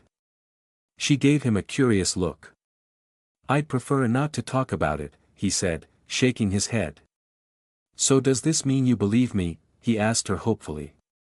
I suppose, she said. This is still all very fantastical and unreal to me, but everything you told me seems to check out. Or at least the parts one can actually check do. And Kale here seems convinced you're telling the truth, too. So yeah, I guess I kind of believe you. Is there anything you can tell me that would help me convince you in future restarts? Zorian asked. Kale and I talked about that for a while, she said. I don't know. Any personal information I could give you would just creep me out. If you started spouting it off all of a sudden, I'd sooner decide that you've been spying on me or that you're reading my mind than that you are a time traveler. If you just tracked me down at the start of the restart and started showing off everything you've learned inside the time loop, I'd definitely accept that something strange is going on, but I'd probably think you're a shapeshifter in disguise or possessed. It's only because I interacted with you pretty heavily for a whole week that I never doubted that you're you. How about this then? I start the next restart the same way I did this one, joining your group and all, wait for a few days for you to get annoyed with my growth spike, and then confront you about it on my own initiative before you have a chance to get really fed up with it, Zorian tried. Tension that he never even noticed until that moment seemed to drain from her shoulders and she sagged in relief. What? He said, frowning. Truth be told, I wasn't okay with the idea of repeatedly making you cry either, he told her. So that option was definitely off the table, even if you were okay with it. She looked away, embarrassed. Kale cleared his throat to get their attention. I hate to break up the moment, but we have much to talk about, he said. Yes, Taven agreed, relishing the chance to change the topic. First of all, Zorian, why haven't you contacted Zack yet? This red robe of yours is a threat to you both, and you said yourself that you think he's at the center of all this. It only makes sense to work together. I don't understand your reluctance to talk to him. First of all, there is a possibility that Red Robe is monitoring Zack and tracking his movements. If so, then contacting him would mean revealing myself to Red Robe, Zorian said. Secondly, I suspect that the moment I contact Zack, my whole schedule is getting thrown into the trash can. I have some fairly urgent things I need to do in the near future. I can't drop everything to hang out with Zack. Even assuming he is fairly understanding of my goals, he'll still probably insist on taking part in my activities. Since the things I'm doing require subtlety, which he entirely lacks, that's a problem. All in all, I just don't think it's a good idea to involve myself with him at this moment. So, what, you intend to avoid a potential ally just like that? Taven asked. Only until I'm done investigating the invaders and I can get the Matriarch's memory packet open, Zorian said. After that, I will probably go out and meet with him to see what he has been doing and whether we can help each other. Huh. All right, she said, somewhat mollified. That makes more sense. To be honest, I thought you'd be a lot more stubborn about this than that. Kale said you had some sort of grudge against the guy, and I know how you are with your grudges. Well, Kale is wrong. I don't have a grudge against Zack, he said, giving the white-haired boy an annoyed look. But whatever. One problem solved. What else do we need to talk about? Kale ripped out a page out of his notebook and offered it to Zorian. We made a list, Kale said with a smile. Taven had a lot of suggestions. Zorian accepted the piece of paper with a sigh and began to read. She really knew how to pick a day to drop this on his head, didn't she? When it rains, it pours. Zorian was starting to realize he didn't understand Taven nearly as well as he thought he did. And it wasn't just the surprising amount of insecurity that lurked behind her seemingly endless optimism and confidence that made him think that it was also the amount of thought and consideration she put into his time loop situation. When he told her about his situation, she actually listened to him without interruption, and even took notes, and then later came back with a list of questions and ideas. This was very atypical behavior for her. Taven was pretty much a prime example of the less thinking, more action philosophy, and she even admitted that she still wasn't entirely convinced about the whole time loop thing, so he was rather baffled about her motives and thought processes. Still, while the list she had made with Kale's help was kind of surprising, it contained nothing particularly revolutionary, and all of the points could be boiled down to 4 basic questions. Why didn't he get help from more people around him than her and Kale? Why didn't he tell the government or academy authorities what was going on and get their cooperation? Why was he pursuing so many magical fields instead of properly focusing on them, one at a time? And lastly, why didn't he try harder to develop his combat magic? Zorian found the last one especially amusing. It was only a few days ago, after all, that Taven was breaking down into tears over his incredible combat skills, yet now she was saying he should have put more effort into them. You just couldn't satisfy some people. Alas, Taven didn't find her complete turnaround of opinion nearly as amusing as he did. Zorian's logic for putting combat magic practice squarely in the secondary goal pile, namely, that very few of his problems could be solved through direct violence and that he just wasn't terribly suited for combat magic in the first place, had been summarily rejected by Taven, who decreed that she would be helping to bring him up to snuff in that regard. Through sparring. Constant, daily, dangerously serious sparring. He'd apparently had no idea what he was getting into when he decided to go along with her idea, because there was a huge difference between sparring with Taven when she thought he was just a precocious amateur with a couple of tricks and sparring with her when she considered him a serious threat right from the start and wasn't afraid of hurting him. She was vicious and merciless, and he was honestly afraid she would end up killing him if he didn't give it his all, despite all the safety wards embedded into her family's training hall. It was just a bit too intense for his liking. Maybe she was still a little bitter about him improving so much in so short a time. "Are you ready?" she asked him, twirling her combat staff playfully in her hands. No. Zorian tried. He'd just finished another frustrating session with Svim, and didn't get to rest at all before coming over to Taven's place. The last thing he wanted to do right now was get smacked around in the name of training. "Too bad," Taven snorted derisively. "We're starting. Go." Yeah, he didn't think that would actually get him anywhere. He immediately threw himself to the side, dodging her opening shot. Which wasn't a magic missile or anything reasonable like that. No, she opened the battle with a powerful beam of force. Force Lance, as the spell was called, was her new favorite when fighting him. He knew better than to try to shield against it this time. The beam was practically designed for cracking simple force barriers, focusing an immense amount of penetrating force on a tiny patch of the shielding surface. Some of the stronger, more advanced shields could withstand the beam, but nothing in Zorian's arsenal could truly stand up to it. He had learned that lesson very painfully in the first few spars he'd had with Taven during the past few days, and he still had bruises all over his chest and arms to prove it. Even at their highest setting, the safety wards couldn't blunt the power of the spear-like beam completely. No, the only realistic defense he had against that spell was moving out of its way. The good news was that beam spells like those couldn't home in on targets, so dodging them was an option. The bad news was that a beam traveled blindingly fast and was really hard to evade at the distances he and Taven fought at. Plus, he kind of sucked at dodging. The last few days had forced him to learn quickly, though, and in this particular case he was fast enough to move out of the beam's path. He responded immediately with a gust of wind, trying to knock her off balance and possibly blind her. Sadly, this was not the first time he'd tried that, and she simply countered it with a weather shield before throwing a fully powered fireball at him. Gods, she really wasn't playing around, was she? He fired off a dispelling wave to negate it, since the alternative would be to tank it with a much more expensive Aegis. Besides, cost concerns aside, the spherical shield would leave him immobile while in place, and Taven would be sure to capitalize on that. A force lance that quickly followed the fireball told him that this was indeed her likely plan. If he had stood still and tried to tank the fireball, the force lance would have caught him flat-footed. He threw a small swarm of magic missiles at her, all of them on a very direct trajectory towards her.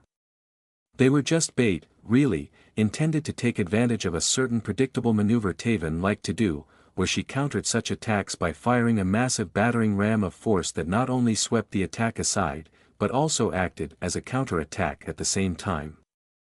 That's why he immediately followed up his barrage with a ray of electricity, which would be completely unaffected by her blast of force.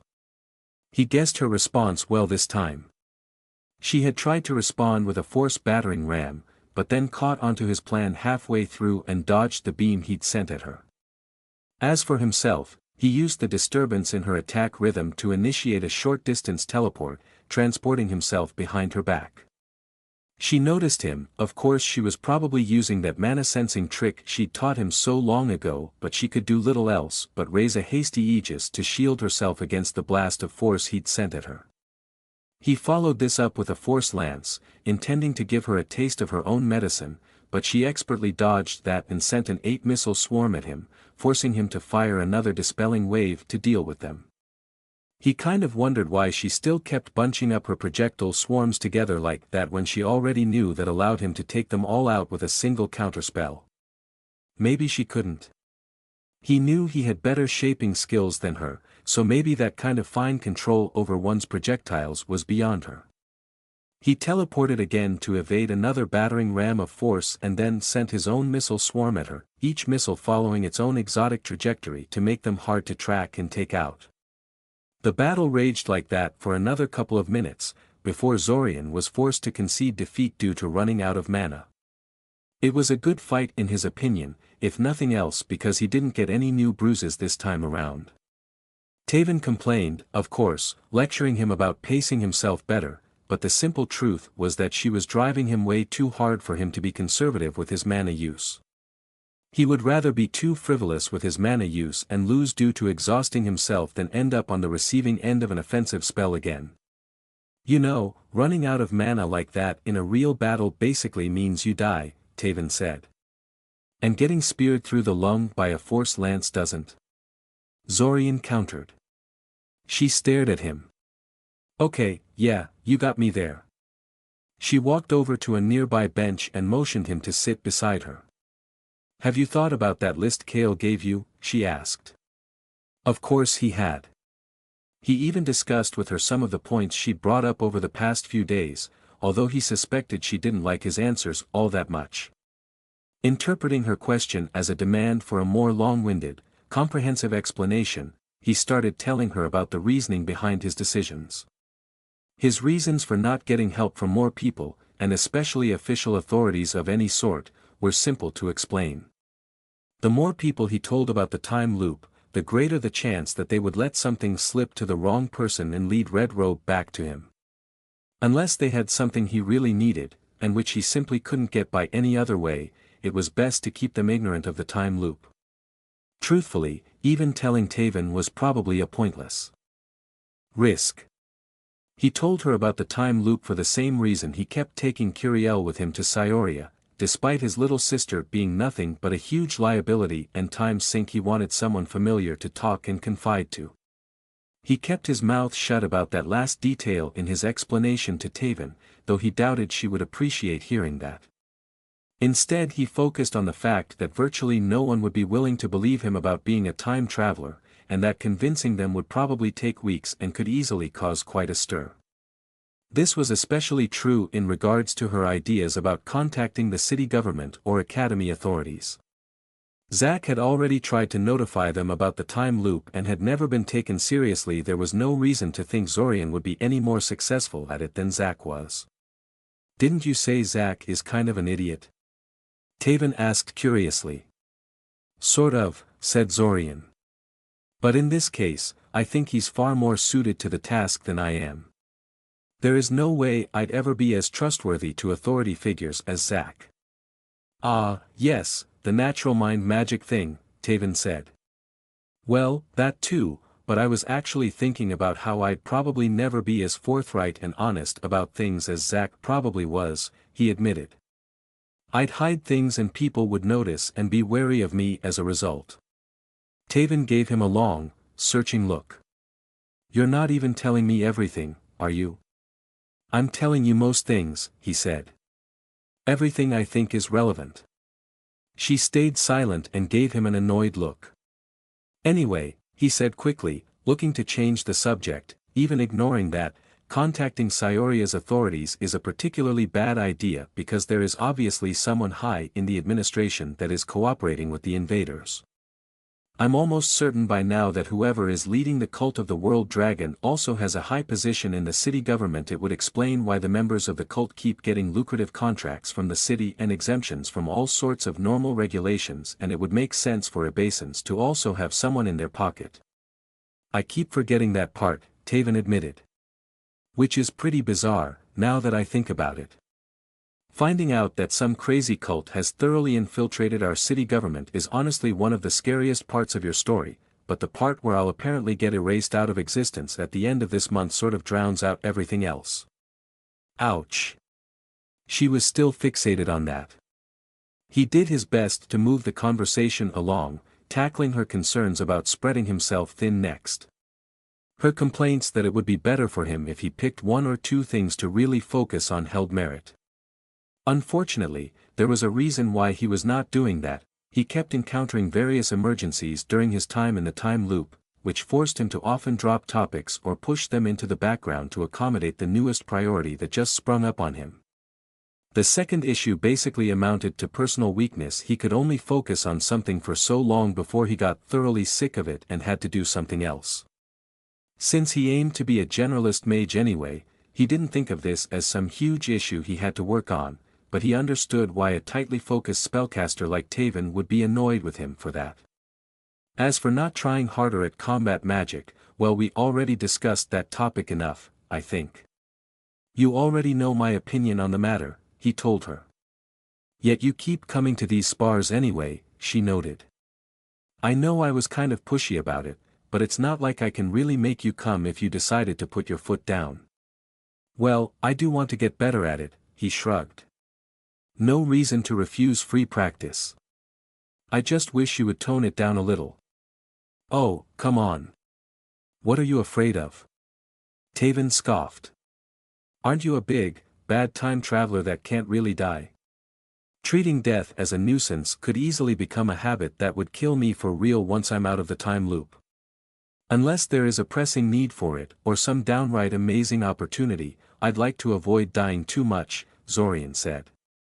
Also, you do realize that the time loop only resets when Zack dies, not when I do. If you end up killing me, you'll have to live with the consequences, till the end of the month. The look she gave him told him that no, she did not realize that. Yup, that was more like the Taven he knew. She mumbled something about sensitive little flowers and then leaned back on the cold wall behind them. Rather unhealthy, that.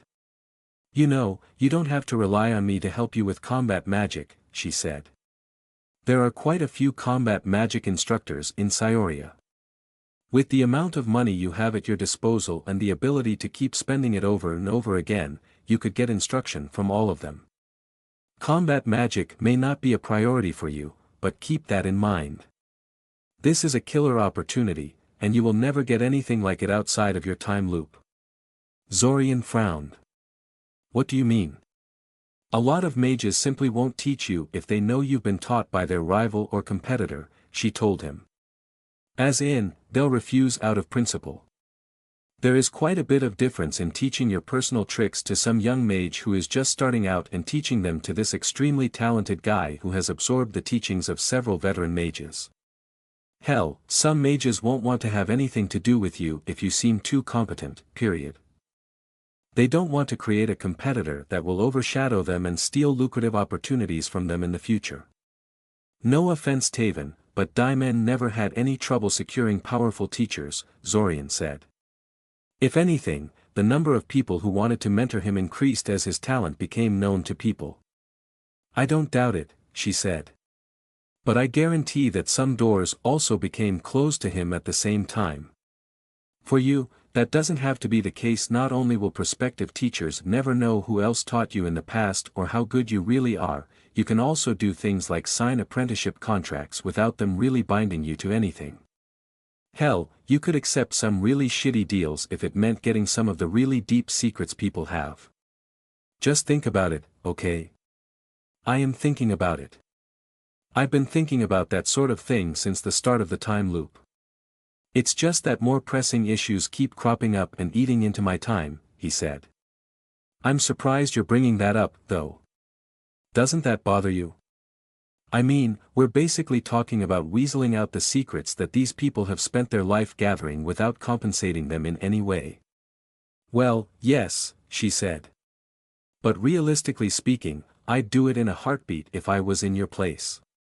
And frankly, so would 9/10 of those same experts you're feeling sorry for. Are you seriously telling me you haven't been doing something like that all this time? Sometimes, Zorian said. Ilsa stood prominently in his mind, since he'd flat out become her apprentice to get her to teach him some of her stuff. But I have been keeping a mental list of people I owe in this way, and I was thinking of doing something for them once I get out of the time loop. It's already quite a long list, though, and I don't know whether I can even do anything for some of them. Ugh, she grunted, looking away uncomfortably. What? He asked. You're a really weird guy, Zorian, she complained. You can be such a selfish jerk at times, and then you say stuff like that and I realize I don't understand you at all. The feeling is mutual, Taven, he told her with a smile. What, that you think I'm a selfish jerk or that you don't understand me either, she asked. Both, he said. Man, she really walked into that one. She made an outraged sound and gave him a light shove. You're violent, too, he added. Whatever, she said, getting up from the bench. I'll bring Grunt and Mumble to our next spar so you can have some variety. I think I can also call in a few favors from my former classmates who also went for combat-related careers and have them fight you a few times as well. Your spellcasting is technically flawless but you need better combat reflexes. Zorian gave her a curious look. Why are you being so proactive about this? He asked her. I know you hate me bringing it up, but it was only a few days ago that you hated the idea of me surpassing you in your own field. Why did you change your attitude so drastically? You don't even fully believe in the time loop story, according to your own admission. Because your life is on the line, she told him seriously. That's the most important thing I got from your explanation. If it weren't for that, well, I'd be hell of a lot more jealous and bitter about all this. But it's not just an advantage, you have a heavy responsibility on your shoulders, and someone is trying to get you killed. In light of the chance that you might not make it out of this alive, all of my frustration seems so petty in comparison. How was that why she was so insistent he needed to work more on his combat skills? Don't die, okay, she said when he didn't say anything for a while. You're the best friend I have. Zorian fidgeted uncomfortably, unused to that kind of confession and mystified as to how he should respond to it. The snide, cynical part of him felt that was a pretty sad admission. He hadn't exactly been a nice person in his pre-loop days, and he had nursed a grudge against her ever since she'd laughed at his love confession. If the invasion and the time loop had never happened, would he have gotten over that in time to salvage their friendship? Or would he have continued to push her away until she eventually gave up on him, completely unaware that she apparently considered him her best friend? I'll try not to, he eventually told her. He couldn't promise anything. Telling her that he would definitely live and that she had no cause for concern would be a lie and they'd both know it. Say, Taven, did you put some thought into how we can make this time loop work to your benefit? You know, like Kale did for his alchemy? Well, no, she said, shaking her head sadly. It's useless, isn't it? Practicing combat magic requires shaping skills and routines that cannot be transferred via written notes. What could either of us possibly do to help the other, Taven? I could teach you various shaping exercises and note which ones work best for you, though, Zorian said. I could show you the different combat spells I found over the restarts and note which ones you handle the best and what the most effective way of training you in them is. Kiriel's magic lessons are at least 2 times more effective now than they were when I first tried to teach her, so it should be utterly trivial to create a training program that would let you grow twice as fast as you would without it. Just how much stuff do you think you can cram in 1 month? Taven asked skeptically. We won't know till we try it, will we? Zorian countered. And besides, there is no reason why the final training plan has to be limited to a month. Does every single new thing you learn necessarily build atop things you already mastered? No. There you go. That means we can break down a training plan into month-long chunks and optimize them separately. We can get at least a year that way, especially if you branch out in some necessary support skills that you've been ignoring. Your lack of divination skills is really felt in any restart where I decide not to join you, for instance. Taven looked torn. She was clearly excited about the idea but at the same time she felt guilty about it. I don't know, she said. That sounds really time-consuming, and you don't really get anything out of it. You said yourself that you already have too many things vying for your attention. She was right, of course. Still, he owed her something for all the help she'd given him in the past, and this seemed like a perfect way to pay her back. He would find the time if he could. Maybe not a lot of time, but still. I was going to look into combat magic-related shaping exercises anyway, he said. It might actually be a better idea to go through those together with you than to study them alone. You would know which ones are more useful better than I would. And besides, who says I have to hover around you all the time? I'm sure you can do a lot of testing yourself and then write a notebook for me to transfer into the next restart like Kale is doing. Or just tell me what you found out face to face before the summer festival. It didn't take much convincing before Taven was fully on board with the idea. In a way, this was what she had asked of him back when she lost her composure to show her how to cheat, too. He promised to bring an initial batch of spells and shaping exercises tomorrow on their next spar and then left to take care of other obligations. He wondered how long it would take for her to realize that she had agreed to spend day after day doing shaping exercises. He'd have to practice his swim impersonation for tomorrow. In the ruins of the Iranian settlement beneath Scioria, Zorian patiently waited for Memory of Sublime Glories to finish memory probing the Abasan mage he had captured and brought to her for interrogation. He had ventured deep into Invader-held underground to retrieve this man, and was fortunate to stumble upon one of the middle-ranked leaders of the invasion force, so he had high hopes for the result of Sublime Glory's memory dive. In the meantime, he kept floating above the cavern floor not far from the Urania and her victim, holding himself aloft with the personal levitation exercise. In his left hand he held one of several small stones, which he kept disintegrating into dust in similarly non-structured manner. He had mastered both shaping exercises a long time ago, but the mild disruption effects present this far underground made them mildly challenging and thus a nice way to pass the time. He was starting to run out of rocks when the Urania finally withdrew from the invader's mind and approached him. Obviously, he had not told Memory of Sublime Glories anything about time travel, so he was not surprised that her report didn't mention anything remotely related to that. Still, she found out plenty of things of interest. The Abasans are scared of you, Memory of Sublime Glories said.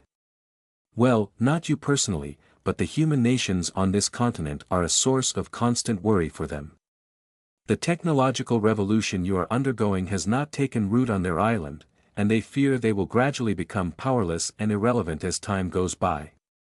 Since your nations have recently gone through several rounds of self-destructive wars and a deadly epidemic, and are at their most disunited in a long while, a lot of Abasans feel that the time to strike at you is now. There has been a lot of agitation to launch some kind of invasion, but apparently there is also an influential faction that thinks such an invasion would be utter suicide and advocates trying to reopen diplomatic links to the continent. In light of that, this attack seems to have 2 main goals. The first is to make this nation look weak to others, thereby making any potential invasion by Ulquin Abasa look more attractive to their less warlike kin back home. Such a perception of weakness could also possibly ignite another continental war that would weaken everyone on the continent further. The second goal is to destroy any chance of official peace between Oquin Abesa and Eldamar, thereby making the position of the reconciliation faction untenable. They're not scared that Eldamar might respond to the attack by outright invading Oquin Abesa? Zorian asked. Oquin Abesa is remote and inhospitable, and Eldamar has continental rivals to worry about, Memory of Sublime Glory said. They expect a response, but nothing substantial. A series of raids at most. Zorian wasn't so sure about that. Eldamar had been prospering for some time now, and the government was quite proud and aggressive. He wouldn't put it past the current royals and the noble council to launch a full-scale invasion of Oquin Abesa out of sheer principle, costs be damned. Especially since the Abasans were diplomatically isolated and not part of the Byzantine web of alliances that prevented the larger splinter states from simply attacking the smaller ones and absorbing them through force of arms. As the Urania continued with her findings, however, it became obvious that the Abasans had not simply relied on empty hope to discourage such an invasion. Sometime near the beginning of the month, just before the start of the time loop, the Abasans had managed to overrun Fort Oriclo without alerting Eldamar that it had changed hands. Situated on a small island to the northeast of Eldamar and named after the general that had defeated Quataiquicl's army at the conclusion of the Necromancer's War, Fort Oriclo was a small but important installation that served the dual purpose of being a monitoring station for keeping an eye on Oquin Abesa and a supply base for Eldamar naval patrols. The Abasans apparently called it Fort Dagger, because they considered it a knife pointed straight at their throat. So long as Eldamar held Fort Oriclo, they had a perfect staging ground for any raid or invasion on Oquin Abesa. Before Eldamar could launch an attack on Oquin Abesa, it first had to retake Fort Oriclo, a heavily warded fortress situated on an excellent defensive position. Some of this doesn't make any sense, Zorian complained. According to you, the Abasans are transporting their forces straight from Oquin Abesa to Fort Oriclo, then from Fort Oriclo to some unknown point in the Sorokian highlands, and then from there to beneath Scioria. Yes, what of it? That's not enough stops for an effective teleportation chain, Zorian said. Only 2 stop points for a journey of such distance, with the final destination point being deep underground to boot. There is no way that's really what's happening. If they were sending letters or small packages maybe, but no way could you transport an army like that. Even if Quataiquicl is the best mass teleporter in the whole damn world, the mana costs for such long jumps would be completely impractical on that scale. Admittedly, such a small number of stops would do much to explain how they could transport such an army through Eldamar territory without being discovered by Eldamar, but they're not teleporting in the manner we've seen you do it, Memory of Sublime Glories noted. They are using some kind of stone construct to open a dimensional passage between 2 points. Like a door to another land. What? Can you describe that door in more detail, please? Zorian asked, frowning. Instead of answering with words, the Urania promptly projected an image of said door that she pilfered from the man's mind straight into his mind. It wasn't a stone arch like he expected. Instead, it was a collection of stone bars arranged into a form of a large, skeletal icosahedron. Suspended in the middle of this bizarre geometric construct, like a window cut into the very air itself, was the dimensional gate. It appeared circular at first glance, edges marked by a warped, blurry outline that looked as if someone had ran a finger through a wet painting and smudged all the colors together. As the Urania helpfully rotated the image, however, it became obvious that the gate looked circular no matter from which direction it was seen. It was spherical. Well, he supposed that answered some things. The gate spell was pretty much the pinnacle of dimensional magic, requiring both a lot of mana and extreme shaping skills to pull off successfully, but the invaders did have an ancient lich on their side. If anyone could casually open a gate, it would be Quataiquicl. But they were inspired by ancient artifacts called Bakura gates, the Urania added. Though unable to actually figure out how the Bakura gates work or how to activate them, they realized that the icosahedron thing around them is meant to stabilize the dimensional passage and make it last indefinitely. Or at least as long as you keep supplying it with enough mana. So they made their own version of it. Wait, you're saying that thing down there is constantly active? Zorian asked incredulously. According to our prisoner, yes, the Arania said. As far as he knows, the door is never shut down. Gods, a permanent dimensional passage like that, no wonder the invaders could bring such a huge force beneath the city and keep supplying it. He fired off a bunch of additional questions about how the knockoff Bakura gate was made, what its limitations were and so forth, but found that their captive had no idea of any of those things. Anyone except the leaders of the invasion was unlikely to know such things, and possibly no one except Quatakekl, who seemed to be in charge of maintaining the gates. Annoying. Still, the fact that the invasion was supplied by permanently active dimensional gates did provide certain opportunities. For instance, it meant that if he could capture the gates fast enough, he could get access straight into the heart of Ebasan operations, perhaps even Ulquin Ebasa itself. Destroying the gate in their main base would no doubt utterly cripple the planned invasion, unless a new gate was easy to build, which he doubted. Finally, it opened the possibility of stealing the design from whoever made the thing, something he definitely wanted to do if it was at all possible. Hopefully the design wasn't exclusively held by Quatakekl or ran on children's souls or some such, because that was one amazing piece of magic. What about the research facility I've told you about? Zorian asked. Nothing that you don't already know, Memory of Sublime Glories told him. Frankly, I think you're going about this the wrong way. You say the previous Arania found out something important about that facility? Well, I don't think they did it by reading the minds of Ebasan invaders. Admittedly, I cannot tell that for certain without getting access to some of their leaders, but they seem to neither know nor care about what's down there. Except for the Lich, and as we both know, they'd never succeed in reading that thing's mind. Well, they clearly got information about it from someone, Zorian said. Yes, well, it is a government facility. It stands to reason that someone from the government knows what they do down there. Chances are that if you want to find out about the facility through the same methods that the previous web used, you are going to have to target whichever government official that facility is reporting to. That was a good point. He had no doubt that Spear of Resolve would attack a city official without the slightest bit of hesitation if she felt he had answers to her questions and she felt she could get away with it. And she could definitely get away with it, since she knew she was stuck in a time loop and none of the consequences would matter beyond a certain point. A valid point, but let's refrain from antagonizing the city government for now, he said. More than fine with me, the Arania responded. Having exhausted all of the topics Zorian could think of, they bid each other goodbye and agreed to meet the next day for his usual mind magic lessons. Weeks passed, and while he didn't make any incredible breakthroughs, his various projects kept slowly advancing forward. He absorbed everything about memory packet creation and reinforcement that Memory of Sublime Glories could teach him. He dutifully practiced what the other two filigree sages had to teach him. He scoured the Academy library for interesting shaping exercises for both himself and Taven. He built no less than 3 different golems with Edwin, and he learned a large number of spells from the books he and the filigree sages had found in the Iranian treasury.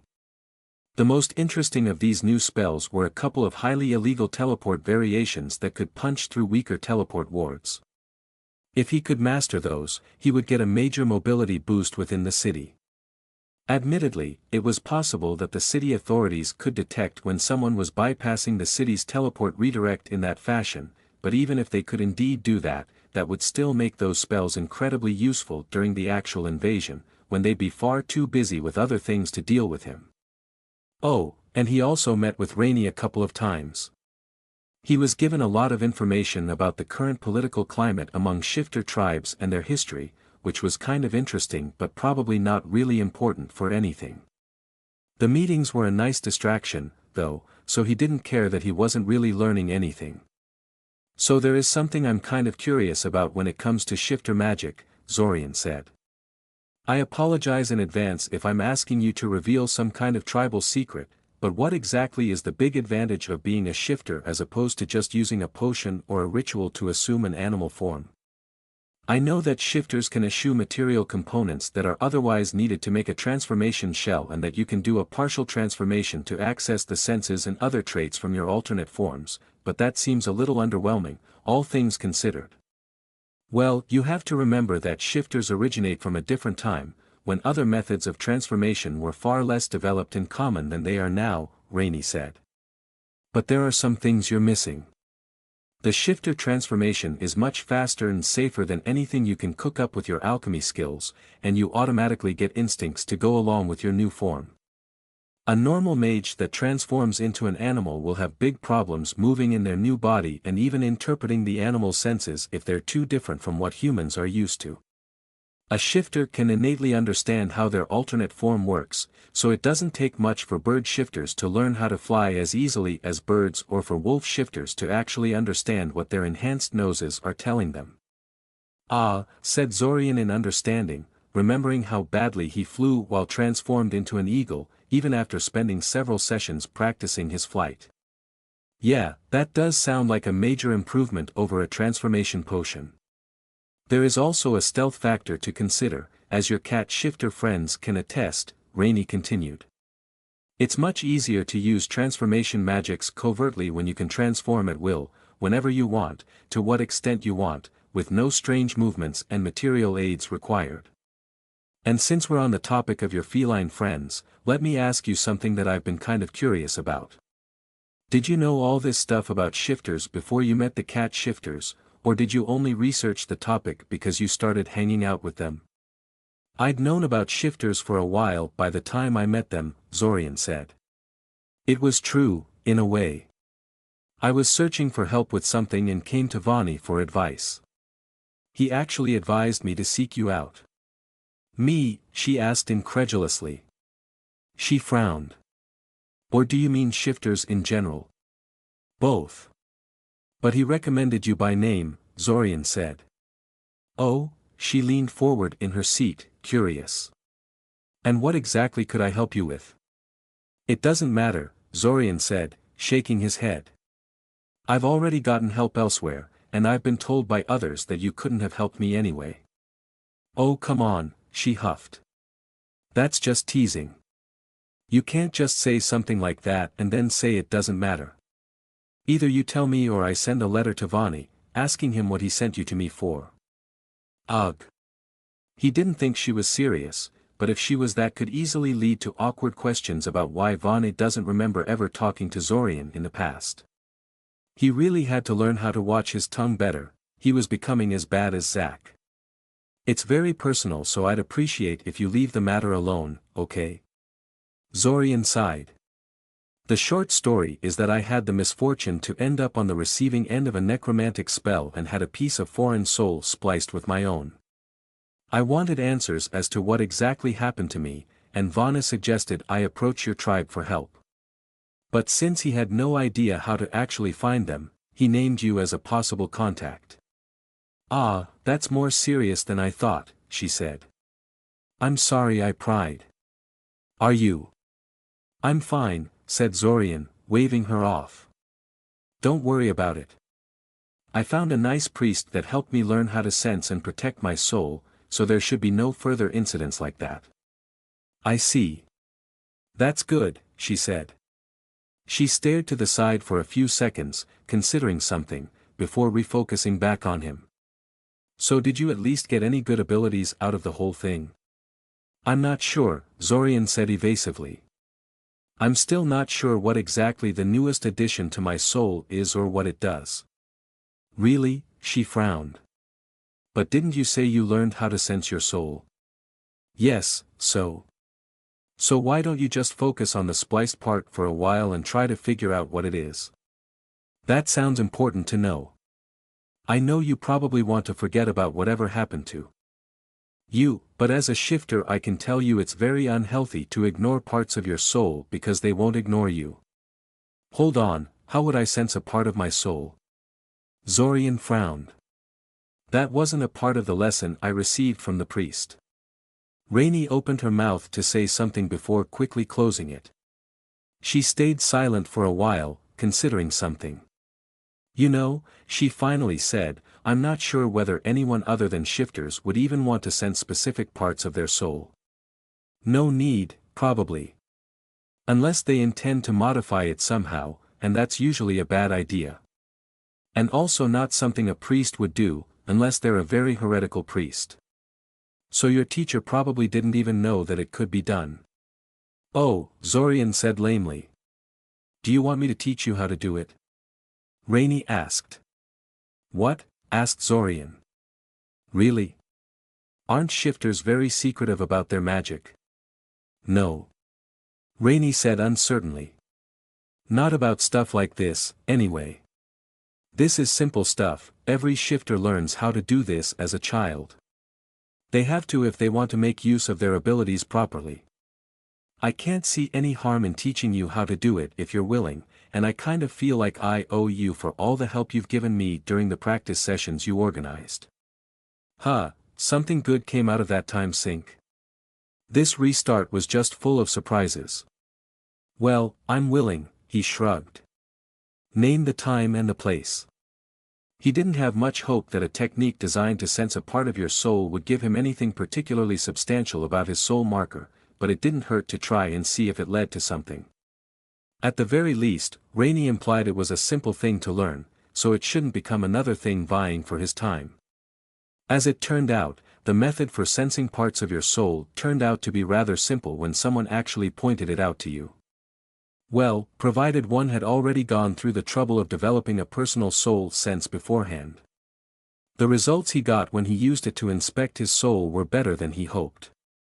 He actually could sense his marker and the way it was woven into his soul, but unlike shifters, he didn't get any instinctive understanding of its function and how to use it, if it could be actually used by the one it was stamped on.